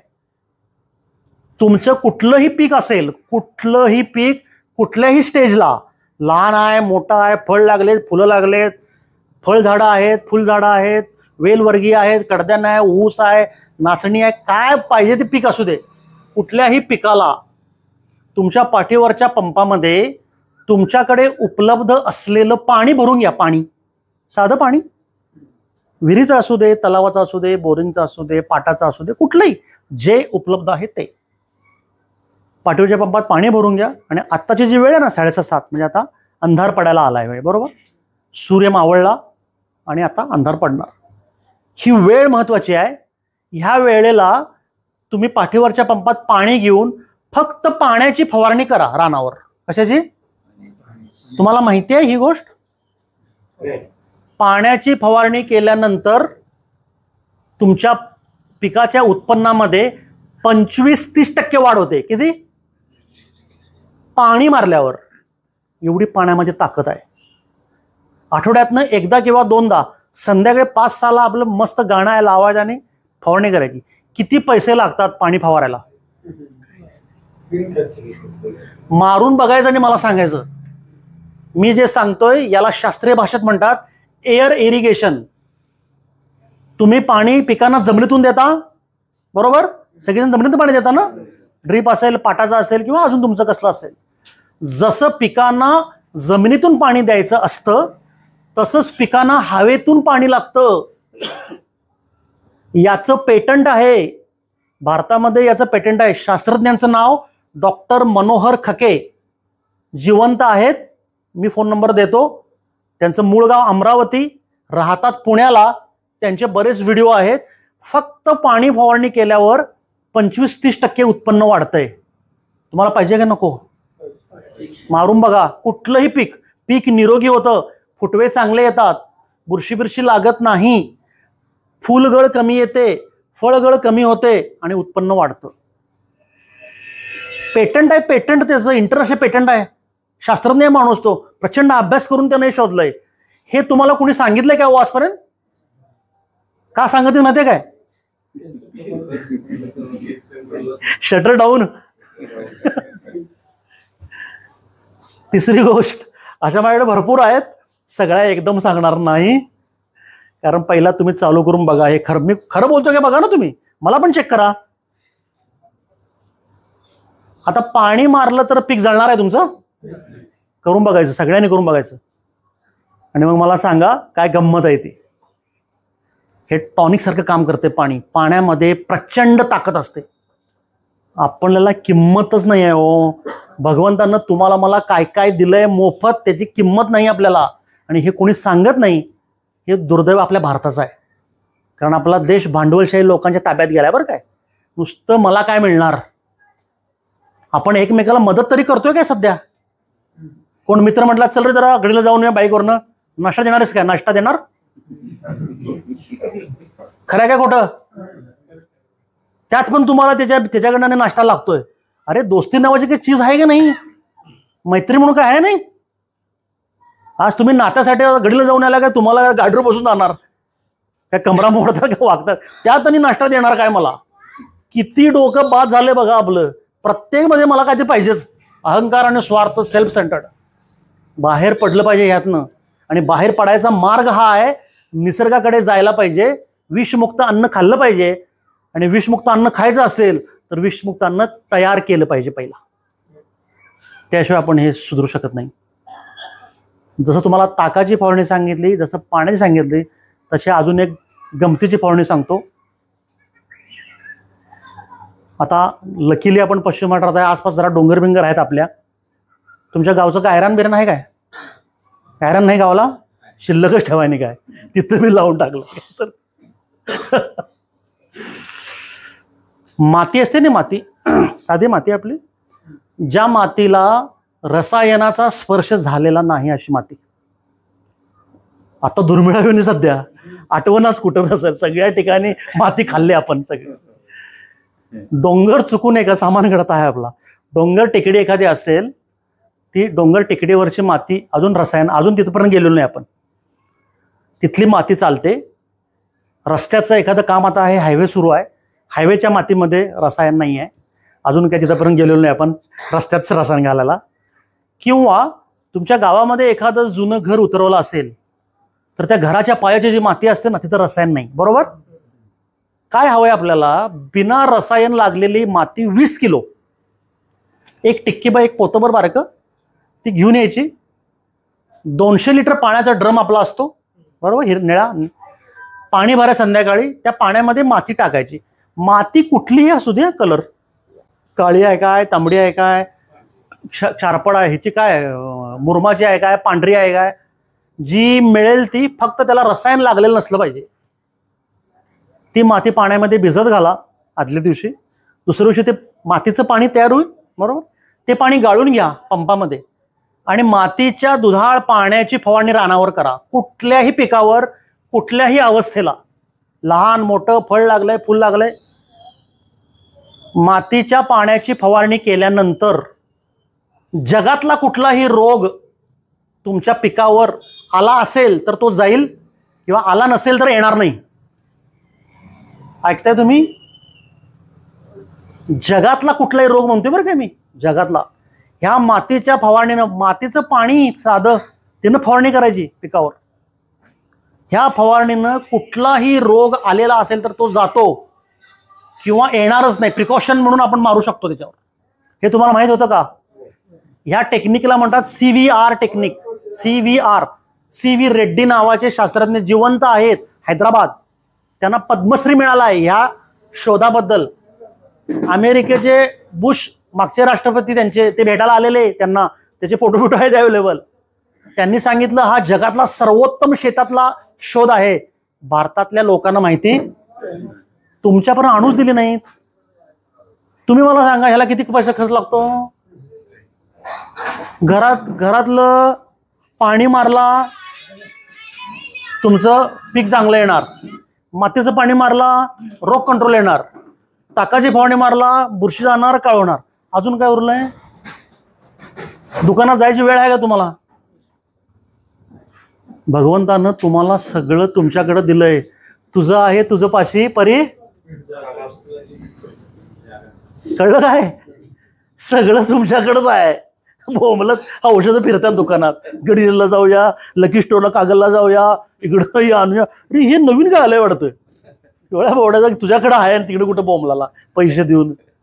पैसे खर्च केल्याशिवाय मन शांत होत नाही. खरं आहे का खोटं? आणि जेवढं महाग तेवढं भारी. बारकं गोळ्या देणारं 20 रुपयाचं डॉक्टर, हे बाद आहे ते. गडीलजला 500 रुपये केस पेपर, हे एक नंबर डॉक्टर. कसं कापते तुम्हाला ज्यांनी कळत नाही तर तोच भारी. कलियुग आहे, कसं याला काय सायवळ, तिकडं मरायला जाते तिकडं. जे चांगल्याकडे जात नाही आपण. आणि हे जे विचार आहेत ना, हे सगळे विचार विषारी खाण्यामुळं आलेत. विषारी खाणं रसायनामुळं आलं, रसायन शेतातनं आलं, परत फिरून तिथंच. कंटाळा तर सांगा, थांबतो. नाही खरं सांगा, तुम्हाला काय बोर करायचं नाही मला. नैसर्गिक शेती प्रचंड सोपी आहे, प्रचंड सोपी. जमिनीचा सेंद्रिय कर्ब वाढवायला पाहिजे. आज आपण म्हणतो की आपण शेतकरी आहोत. मी गमतीनं म्हणालो तुम्हाला, अपघाती, मला काय तुमचा अपमान करायचा नाही कोणाचा. पण तुम्ही सांगा, तुमच्या शेताच्या मातीची तपासणी कधी करून घेतली हो तुम्ही? कुणी कुणी केली हात वर करताना? माती कोण तपासली? एक माणूस गावला. 99% लोकांना माहिती नाही. शेतकऱ्यांना माझ्या हे माहितीच नाही आहे की जमिनीचं आरोग्य नावाचा प्रकार असतो. इथून सुरुवात होते शेतीची. जसं तुमचं माझं आरोग्य आहे, तुमचं माझी तब्येत आहे, जरा ताप आला, कुठं सर्दी पडचं, हे काय किक मारल्याने की दवाखान्यात गेलाच डॉक्टरकडं. मग तुम्ही शेताचं आरोग्य कधी बघणार? ज्या शेतातून तुम्हाला भरपूर उत्पन्न पाहिजे, परवडायला पाहिजे, पण ते शेत आजारी आहे का शेत चांगलं आहे, मातीची अवस्था काय आहे हे तुम्हाला माहिती तरी आहे का? कुणालाही माहिती नाही. शेताचा सेंद्रिय कर्ब आणि शेताचा pH बॅलन्स हा अत्यंत महत्त्वाचा असतो शेतीमध्ये. आपल्याला काहीही माहिती नाही. खोळ्यासारखं आपण, फार मोठे कन्सल्टंट गावामध्ये असतात सांगणारे एक एक, त्यांचं ऐकून आपण शेती करायला लागलो. त्यात ते शेती सेवा केंद्रामध्ये जी पोरं आहेत बसलेली, बेस झालेली, ते तर फार जागतिक कीर्तिशास्त्रज्ञ असतात. एखादा रोग बिग आला, बुरशी बिरशी आली की शेतकरी रोप उपटून घेते आणि जाते त्यांच्याकडे. बरोबर आहे की नाही? हे काय झालं बघ रे जरा. ते दांडगा अगदी इकडं तिकडं त्याला कळत असल्यासारखं. नाही, हे एक नवीन औषध आलं बघ, एकदम छान भारी आहे, आला बघा घेऊन. ते कसलं औषध आहे, कशासाठी दिलंय, तुझ्या ह्याला उपयोगी आहे काय, मुळात तुला ते लागते कशाला पहिला? कशाचा कशाला पायपोस नाही, आपल्याला काहीही माहिती नाही. शेती मित्रांनो सजगपणे केली पाहिजे. नैसर्गिक शेती केली पाहिजे. ती अत्यंत सोपी आहे. आता कळलं ना तुम्हाला? 3 गोष्टी मी सांगितल्या सोप्या, आणि ह्या करून बघा बरं का. मी पुन्हा गावात येतो, तुम्ही हे करा. मला माहिती आहे महाराजांच्या रिझल्ट आहेच त्याला. मी 12 वर्ष करायला लागलो यांनी. आणि जर तुम्हाला वाटलं की हा बाबा काहीतरी वेगळा आहे, बदल व्हायला लागलाय, तर 100% तुम्हाला मी नैसर्गिक शेती कशी करायची त्याचं पूर्ण प्रशिक्षण देतो, पूर्ण. मग तुम्ही गावातल्या माणसांना गोळा करा आणि त्याचं प्रॉपर प्रशिक्षण आहे ते मी प्रॉपर प्रशिक्षण द्यायला येतो. अर्धा दिवस 4-5 तास लागतात. कसं करायची शेती, काय करायची, बियाणं निवड कशी करायची, सरी कशा पाडायच्या, सेंद्रिय कर्ब कसा वाढवायचा, जास्तीत जास्त उत्पन्न कसं घ्यायचं आणि तयार झालेल्या उत्पन्नाला शेतीचं मार्केट कसं शोधायचं इथपासून सगळं तुम्हाला शिकवतो, सगळं. आणि सगळं मोफत शिकवतो. मला 1 रुपये तुमच्याकडे नको, आत्ताच सांगतो महाराजांचं नाव. मला काय नको, मला दिले परमिशन भरपूर. पण तुम्ही पहिल्यांदा फायद्यामध्ये या. शेती परवडत नाही म्हणू नका परत. आजकाल शेताकडे जाताना तुम्ही मनापासून जाता काय त्रासून जाता हो? करायचं म्हणून करायचं. कसं जाताय मला माहिती आहे होते. कोण पण की नाही रानाकडे जाताना की नाही हसून खेळून जात नाही. काही रान परवडत आता करायलाच पाहिजे. कसलं काय जगालोय आपण असले रडक. रानाकडा कधी उठतोय आणि कधी रानाकडे पळतोय व्हायला पाहिजे. रान तुमचं स्वर्गासारखं देखणं दिसायला पाहिजे मस्त. तुम्हाला पण ती एनर्जी वाढणार. माझं रान बघ म्हणायला पाहिजे. आत्ता माझ्याकडे उदाहरणं आहेत. माझ्याकडं घरातल्या बायकांच्या तक्रारी मला फोन करतात, आमच्या शेतकऱ्यांच्या मिशन ऑर्गॅनिकच्या. आमचं मालक रानाकडनं घरला येईना म्हणतात. का सांगा? कारण त्या माणसाचा जीव लागला हो. रान सुंदर झालं, छान झालं, उत्पन्न चांगले आलंय, मनापासूनच शेती करतायत लोक. मला प्रचंड याबद्दल आनंद आहे. आणि जे जीव तोडून आम्ही पळापळ करायला लागलो ते ह्यासाठी करायला लागलो की तुम्ही मनापासून शेती केली पाहिजे. आणि शेतामध्ये जाताना मगाशी विषय कट झाला परंपरेचा. रानाकडे जाताना ना तुम्ही आठवा सगळेजण, सगळे मोठे आहात वयानं अनुभवानं. रानात पाय टाकताना पाया पडून जायचं असते हो. धरणी मातेला पाया आई आहे ती आपली. हिंदू शास्त्रामध्ये 3 आया आपल्या. एक जन्मदाती आई ज्याच्या पोटातून आपण आलो. दुसरी म्हणजे धरणी माता, अन्नदाता, ती आई आहे. धरणी माता म्हणतो ना आपण, आईचं स्वरूप आहे ते. आणि तिसरी गोमाता. कुणाकुणाकडे घराकडे देशी गाई आहे जरा सांगा? 1 वाघ भेटला, 1 2. आता हे पण सांगायची वेळ आली की देशी गाय आणा म्हणून. सगळ्या कसायाकडे गेल्यात. देशी गाय परवडत नाही म्हणे. माझे व्हिडिओ फिरले, तुम्ही बघितले असतील. मला एक कळत नाही, हिंदू शास्त्रामध्ये गाईला आई म्हणतो ना आपण. तुम्ही मला सांगा, रस्त्यावर गाय दिसल्यानंतर तुम्हाला पाया पडायचं असतंय हे कोणी शिकवलंय? आपण आपसूक पाया पडतोय की नाही? दिसलं गाडीवर जरी असलो तरी लांबून. तुमच्या माझ्या DNA मध्ये, रक्तामध्ये बरं काय. हिंदू आहे आपण सगळी लोक. हिंदू म्हणजे हिंदुस्थानातले आपण. पाया पडणारच गायला आपण. आपल्या हजारो वर्षाची परंपरा आहे. निम्म्या देवांजवळ आपल्या गायी आहेत. आमच्या महाराजांजवळ गाय आहेच, दत्त महाराजांकडे. आणि ही गाय ज्याला अध्यात्मात प्रचंड महत्व आहे, ज्याला शास्त्रामध्ये आपण आई म्हणतो, ती आई म्हणणं परवडत नाही शेतकऱ्यांना म्हणून कापाय देतात. कसं वाटतंय हो ऐकायला? आई परवडणं म्हणून कसायाकडं त्रास होतोय का नाही? व्हायला पाहिजे तो. आणि कसल्या गायी आणून ठेवल्यात? HF Jersey. ती का गाय आहे? अहो डुकराचं क्लोन आहे ते, प्रयोगशाळेत केलेलं. तुम्ही डुकराचा चेहरा आणि गायीचा चेहरा आणा बघा जवळ, काय दिसतंय तुम्हाला? आहे की नाही? प्रयोगशाळेत तयार केलेला कृत्रिम जीव आहे. ते लई दूध देते म्हणून शेपावून जाऊ नका. त्या दुधानं डायबिटीस, ब्लड प्रेशर आलाय तुमच्या घरात. ज्या पद्धतीनं त्या कोंबड्या तुम्ही 40 दिवसाला करताय की नाही, 2-2.5 किलोच्या मोठ्या, ज्याला उभारता येत नाही, चालता येत नाही, स्टेरॉइड इंजेक्शन देऊन, ते म्हणजेच जर्सी गाय. दुसरी औषधं देऊन दूध काढताय 10-20 लिटर. तुम्ही मला सांगा जर्सी गाय कोणाकडे आहेत? जर्सी गाय हंबरलेली कुणी ऐकले सांगा? आत्ता हे गुलाबाचं फुल त्याला हंबरले जर्सी गाय. जर्सी गाय हंबरत नाही म्हणजे ती गायच नाही, लक्षात ठेवा. तुम्हाला मी शास्त्रीय सांगतो सगळ्या गोष्टी. जर्सी गाय हंबरत नाही, ओरडतच नाही. जर ओरडली तर असं भीषण ओरडते की भ्या वाटायला पाहिजे. ती हसालाय, त्यानं ऐकलाय. आपली देशी गाय कसं मस्त हंबरते बघा. दुसरी महत्वाची गोष्ट, आपली देशी गायला पाडसं झाल्यानंतर ते फक्त आपल्या पाडसालाच दूध पाजायला जवळ घेत आहे. जर्सी गाय कोण पण चालतंय. कळलं काय? आई कुठल्याही बाळाला जवळ घेईल दूध पाजवायला. ते नैसर्गिक आहे, कृत्रिम आहे ते. घरातली सोन्यासारखी लक्ष्मी देशी गाय आपण कसायाकडे दिले आणि हे अवदसा आणून ठेवलाय घरात. आणि म्हणून शेती परवडत नाही. कशी परवडेल? निसर्गाच्या विरोधात जात आहे. त्या दुधाचे 4 पैसे येत आहेत असं तुम्हाला वाटतंय, घर चालतंय, पण त्या पैशाबरोबर बाकीचं काय काय आलंय घरात जरा सांगा बघू. पैसा टिकतोय घरात? टिकूच शकत नाही. अध्यात्माच्या विरोधात, निसर्गाच्या विरोधात, धर्माच्या विरोधात होऊच शकत नाही ते. विसरू नका मित्रांनो, हात जोडतो, प्रत्येक शेतकऱ्याकडं एक देशी गाय असायला पाहिजे. दुधासाठी नव्हे, देशी गाय असणं म्हणजे लक्ष्मी असणं घरात. शास्त्रामध्ये लक्ष्मी मानतात तिला. आरोग्यासाठी सर्वोत्तम आहे. आपल्याला पाया पडायला शिकवलंय पूर्वजांनी, ते उगच नाही.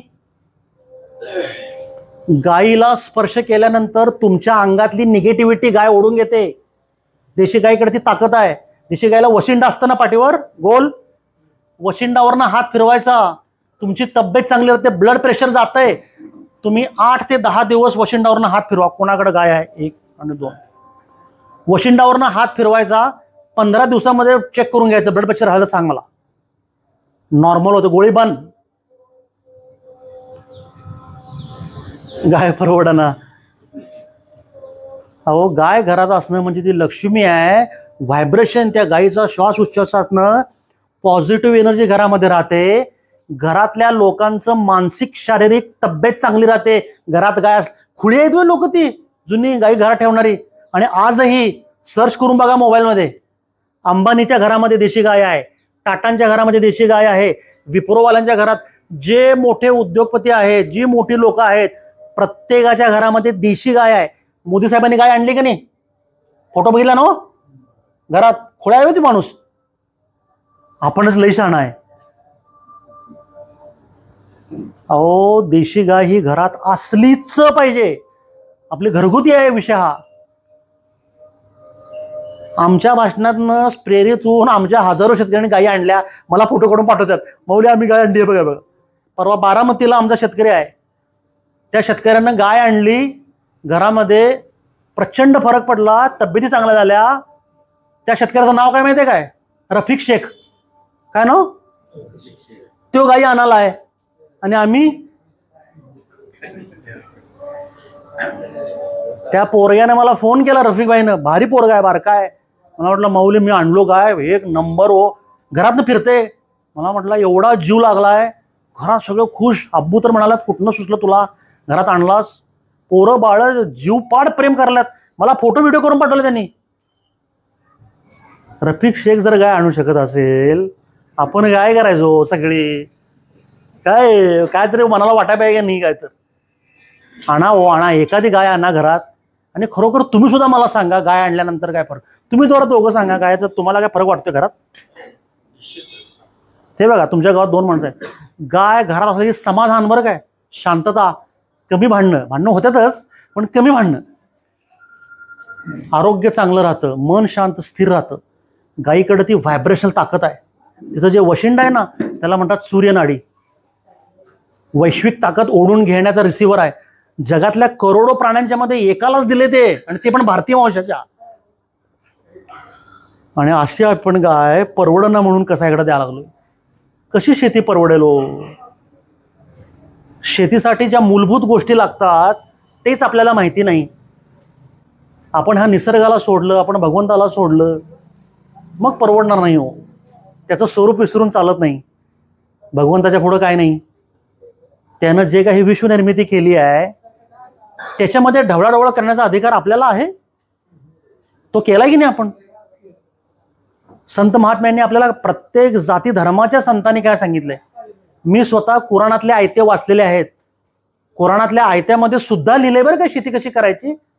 ज्ञानेश्वर माऊलींनी लिहिलंय, एकनाथ महाराजांनी लिहिलंय, नामदेव महाराजांनी लिहिलंय, गोरा कुंभारांनी लिहिलेलं आहे, सावतामाळ्यांनी लिहिलेलं आहे. प्रत्येक धर्माच्या संतांनी लिहिलंय शेती कशी करायची. वाचायचं कोण? आषाढी एकादशी की निघालाय बघा झेंडे घेऊन एवढी खिचडी खायला. पण महाराजांनी सांगितलंय काय ते ऐकायचं कोण? ते आहे. आता आणि ते फोटो काढून सेल्फी टाकायला मी निघालो तिकडं, 24 तास रांगत उभारलोय, मोठेपणा. पण माऊलींनी जो उपदेश केलाय, ज्यात सांगितलंय ते करायला नको? ते केलं पाहिजे आपण पहिला. प्रत्येक धर्मात सांगितलंय. आपल्या हिंदू धर्मात तर सगळ्यात मोठे परंपरेत सांगितलेलं आहे, ठेविले अनंते तैसेची राहावे, चित्ती असू द्यावे समाधान. ठेविली आनंद ते तसेच राहावे म्हणजे भगवंतानं जी ही सृष्टी निर्माण केली आहे ती तशीच राहू दे, तुम्ही अक्कल पाजून हलवाय जाऊ नका, समाधानानं राहा.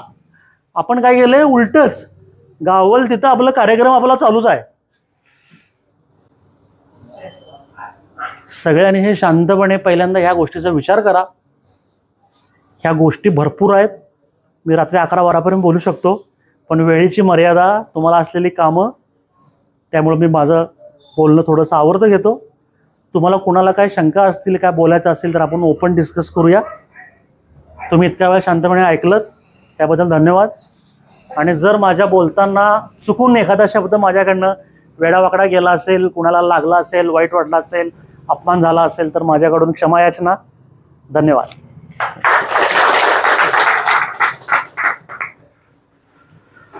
काय असेल तर बोला, आपण बोलूया. कुणाला काय अजून शंका असतील तर विचारा. तुम्ही ह्या ट्रायल करून बघा, तुम्हाला संपूर्ण नैसर्गिक शेती बिना खताची कशी करायची, जी आम्ही करतोच आहे, ते संपूर्ण आपण ट्रेनिंग प्रोग्राम एकदा लावूया गावामध्ये. जर तुमची इच्छा असेल तर, नसेल तर काही हरकत नाही. भारत देश मोठा आहे, मला भरपूर ठिकाणी जायचं आहे. लिंबा तो जास्त झाल्यावर काय करतात सेंद्रिय मध्ये?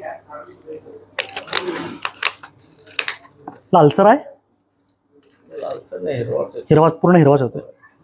शेतामध्ये तुमच्या ज्या प्रकारची तणं वाढलीत ना, आता तुम्ही जरा जे शेतकरीच आहेत ना बऱ्यापैकी, तुम्ही थोडं सांगा 5-10 वर्षापूर्वी तणांचे जे प्रकार होते आता तेच राहिलेत काय बदलत निघालेत?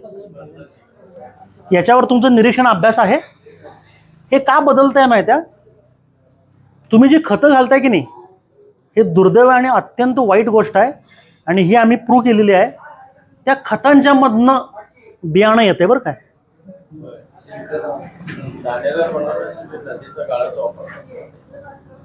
सगळं चुकीचं आहे साहेब. ते तुम्हाला खतांच्या विषयी बोलाय तर मी पुढचे 4 तास बोलीन त्याच्यावर. ते उगाच काय माहिती, आपण मार्गात आहे, कोणाचा अपमान करून कोणाच्या विषयी वाईट बोलायचं नाही, ते मी नाही बोलत. खतांच्या मधून यांची बियाणी पसरवली जात आहेत आणि तणं वाढली की तणनाशक त्याच्याबरोबर पाठोपाठ येतात तुमच्याबरोबर. जेव्हा तुम्ही खतं वापरायची कमी करत आणाल किंवा थांबवाल, मी तर म्हणतो थांबून टाकायचं लगेच, घाबरायचं नाही बरं काय.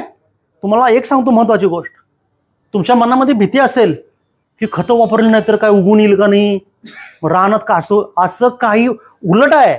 जेव्हा तुम्ही खतं थांबवताय तेव्हा डबल उत्पन्न येते, असा माझा अनुभव आणि संशोधन आहे. मी तुम्हाला हजारो शेतकरी भेटवून देतो, आपल्या परिसरातले पाहिजे भेटवतो. माझ्याकडे महाराष्ट्रभर शेतकरी आहेत. खतं वापरायचं थांबवलं का नाही उत्पन्न डबल येते.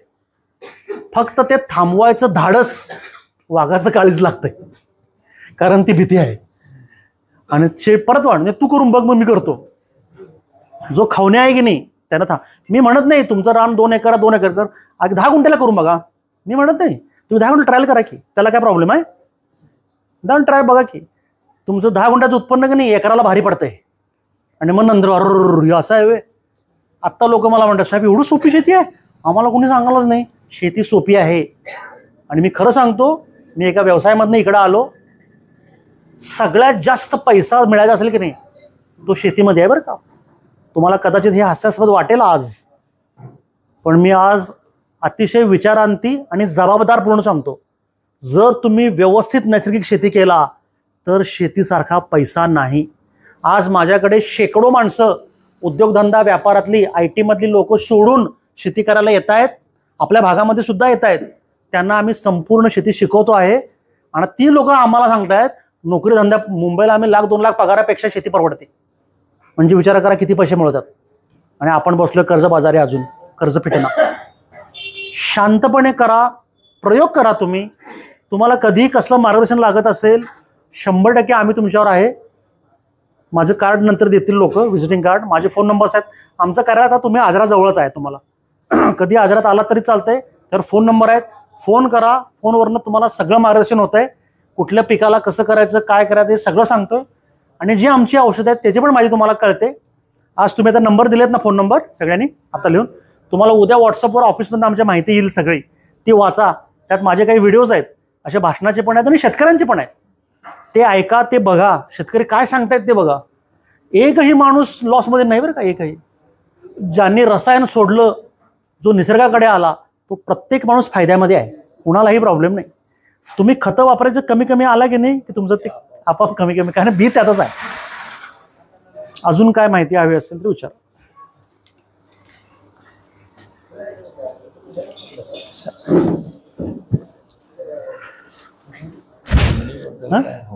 होंगणी होंगणी आहे इथं बघ. किती किती वर्ष झाली आहे? 2 वर्ष झाली, जास्त झाली. बघ 4 वर्ष होती कमी. हे बघा, आता आता आता तुम्हाला गंमत सांगतो. हे बघा, आता पहिल्यांदा हे अभ्यास करायचा आणि शोधायचं की याच्या आधी हुमणी नव्हती, बरोबर. आता हुमणी आली. जरासं विचार करा की हुमणी कशामुळे आली. जमिनीमध्ये काहीतरी बदल झाले किंवा हुंगणीसारख्या किडीला पोषक काहीतरी मिळालं म्हणून हुंगणी आली ना. काहीतरी पोषक मिळालं ना ते हुंगणीला, म्हणून ती हुंगणी आली तिथं. अतिशय सोपा उपाय तुम्हाला सांगतो. आपल्याला रस्त्याकडेला गावामध्ये रुईची पानं मिळतात. रुई प्रत्येक गावामध्ये रुई आहे की नाही.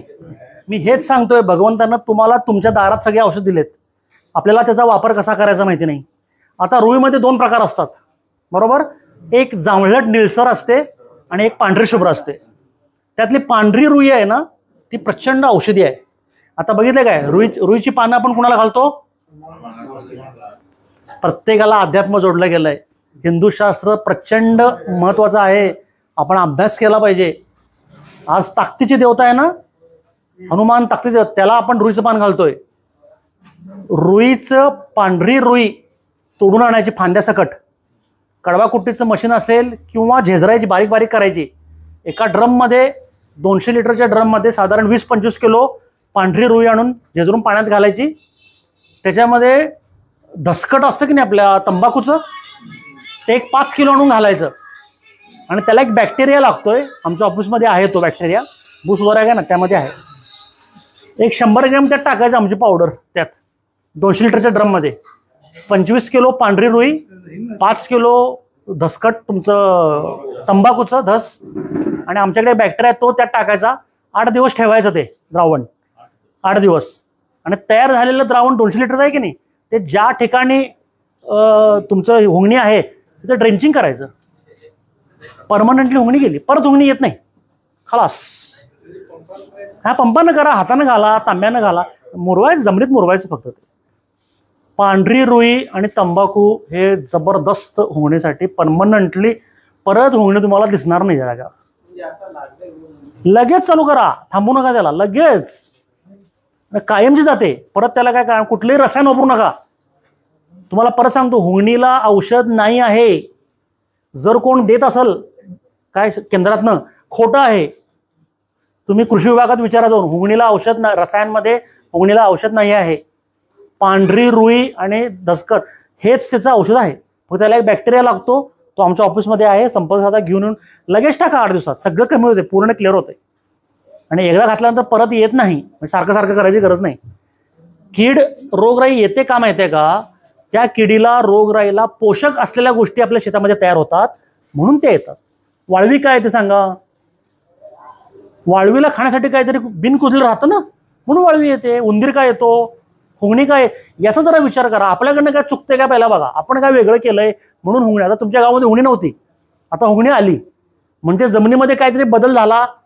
जो बदल त्या हुंगणीला पोषक होता म्हणून हुंगणी आली ना. शेणखत कोण कोण वापरत आहे? शेणखत तयार कसं करता?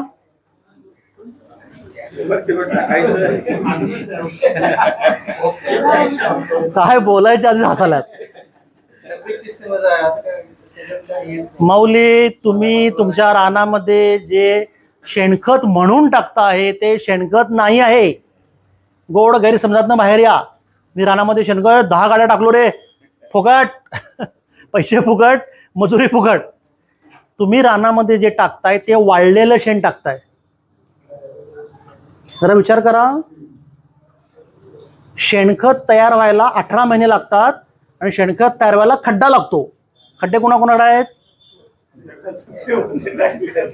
रस्त्याकडनं प्रत्येक गावात बघतो मी, ढेपे मारून ठेवल्यात, उन्हानं वाळतंय आणि मग 2-3 महिन्यांना जेसीबी, ते उचलायची बी ताकद नाही अंगात, जेसीबीनं भरत्यात आणून आणि ते बी बस धरत्यात. वाळलेलं शेण आहे, शेणखत नव्हे. तुम्ही ते जागतिकरित्या शेणखत जे पसरा लागलाय ते तुम्ही उसात पसरताय सरीमध्ये, आणि पाणी दिल्यावर ते तरंगतंय का खाली बसतंय, एक साईडला जाऊन थांबतंय. कसलं शेणखत आहे ते? वाळलेलं शेण आहे. असलं काहीतरी घातला म्हणजे मग होणी चालू होते. आता वाळलेलं शेण काय होणार? निसर्गामध्ये एक बरोबर एक जीवनचक्र आहे. एखादी गोष्ट संपवायसाठी दुसरी गोष्ट येते. आता जर शेण वाळलेलं असेल तर ते संपवायचं कसं? आली बघा हुंगणी ते खायला. बरोबर आहे की नाही? तुम्ही बोलत आहे हो हे सगळं. त्यापेक्षा ते घालू नका. ते शेणखत नाही आहे. शेणखत करायची प्रोसेस आहे, ते पण तुम्हाला मी शिकवतो कशी करायचं. 18 महिने लागतात. जर लवकर करायचं असेल तर त्याचे पण एक बॅक्टेरिया आहे, तो खड्डा मारून सोडायचा. शेणखत चहाच्या पुडसारखं व्हायला पाहिजे हो. चहाची पूड असते काळी आपली, हातानं सोडला की सुटलं पाहिजे. आता सुटते काय? मुळात ते काळं आहे काय? कशाला घालायला? पैसे खर्च करायला नाही तिथं वनवायो. त्यापेक्षा घालू नका ते. त्याचा उपयोगच नाही राहणार तुमच्या. असून अडचण नसून खोळांबा. हे असलं काय तर वाळवी आली, उंगणी आली, उंदीर आले आणि एक औषध म्हणून फिरा. आणि इकडं तो खर्च, त्याच्यावर यो खर्च, डोसक्याला शॉट, निम्म रान सापडलं इथं, आणि म्हणायचं शेती परवडणार. आपल्याला कळतच नाही शेती कशी करायची. तर वाळलेलं शेण घालू नका, शेणखत घालू नका. जर ते 18 महिने खड्ड्यात असलेलं शेणखत असल्याशिवाय घालू नका. जुन्या लोकांनी सांगायचं, जुन्या गायरी ज्या होत्या त्या गरम होत्या का नाही? आठवत आहे? जनावरं किंवा पोरांना गायरीकडे जाणार भासताय, गरम वापा यायच्या. आता भासते काय उचलताना? माऊली, शेणखत तयार होण्यासाठी त्याच्यामध्ये मिथेन नावाचा गॅस तयार व्हावा लागतो. मिथेन गॅस तयार झाल्यानंतर तिथं बॅक्टेरिया तयार होतो नैसर्गिक. तो बॅक्टेरिया ते खातो आणि मग शेणखत तयार होतं. आपल्याला एवढा वेळ कुठं आहे? लय गडबड, भरपूर गडबड आहे आपल्याला. कुजायच्या आत JCB लावल्याने नेऊन टाकल्याने. अरे ते काय टाकायला ते तुला माहिती तरी आहे काय? वाळलेलं शेण मित्रांनो तुम्ही टाकताय, त्याचा काही उपयोग नाही. सगळे पैसे फुकट वच. आणि हे असलं काय ते बोलून घ्यायलाय बरोबर, तसलं काय करू नका. त्यापेक्षा शेणखत टाकू नका. मी माझ्या शेतकऱ्यांना शेणखत टाकायला देत नाही. त्याच्यावर दुसरे पर्याय आहेत. एकतर शेणखत कसं करायचं ते शिकवतो, तर दुसरे पर्याय शिकवतो. पण हे वाळलेलं शेण टाकू नका. रानं बाद होणार, आधीच बाद झालेली आहेत, त्याच्यापेक्षा पुढे बाद होणार.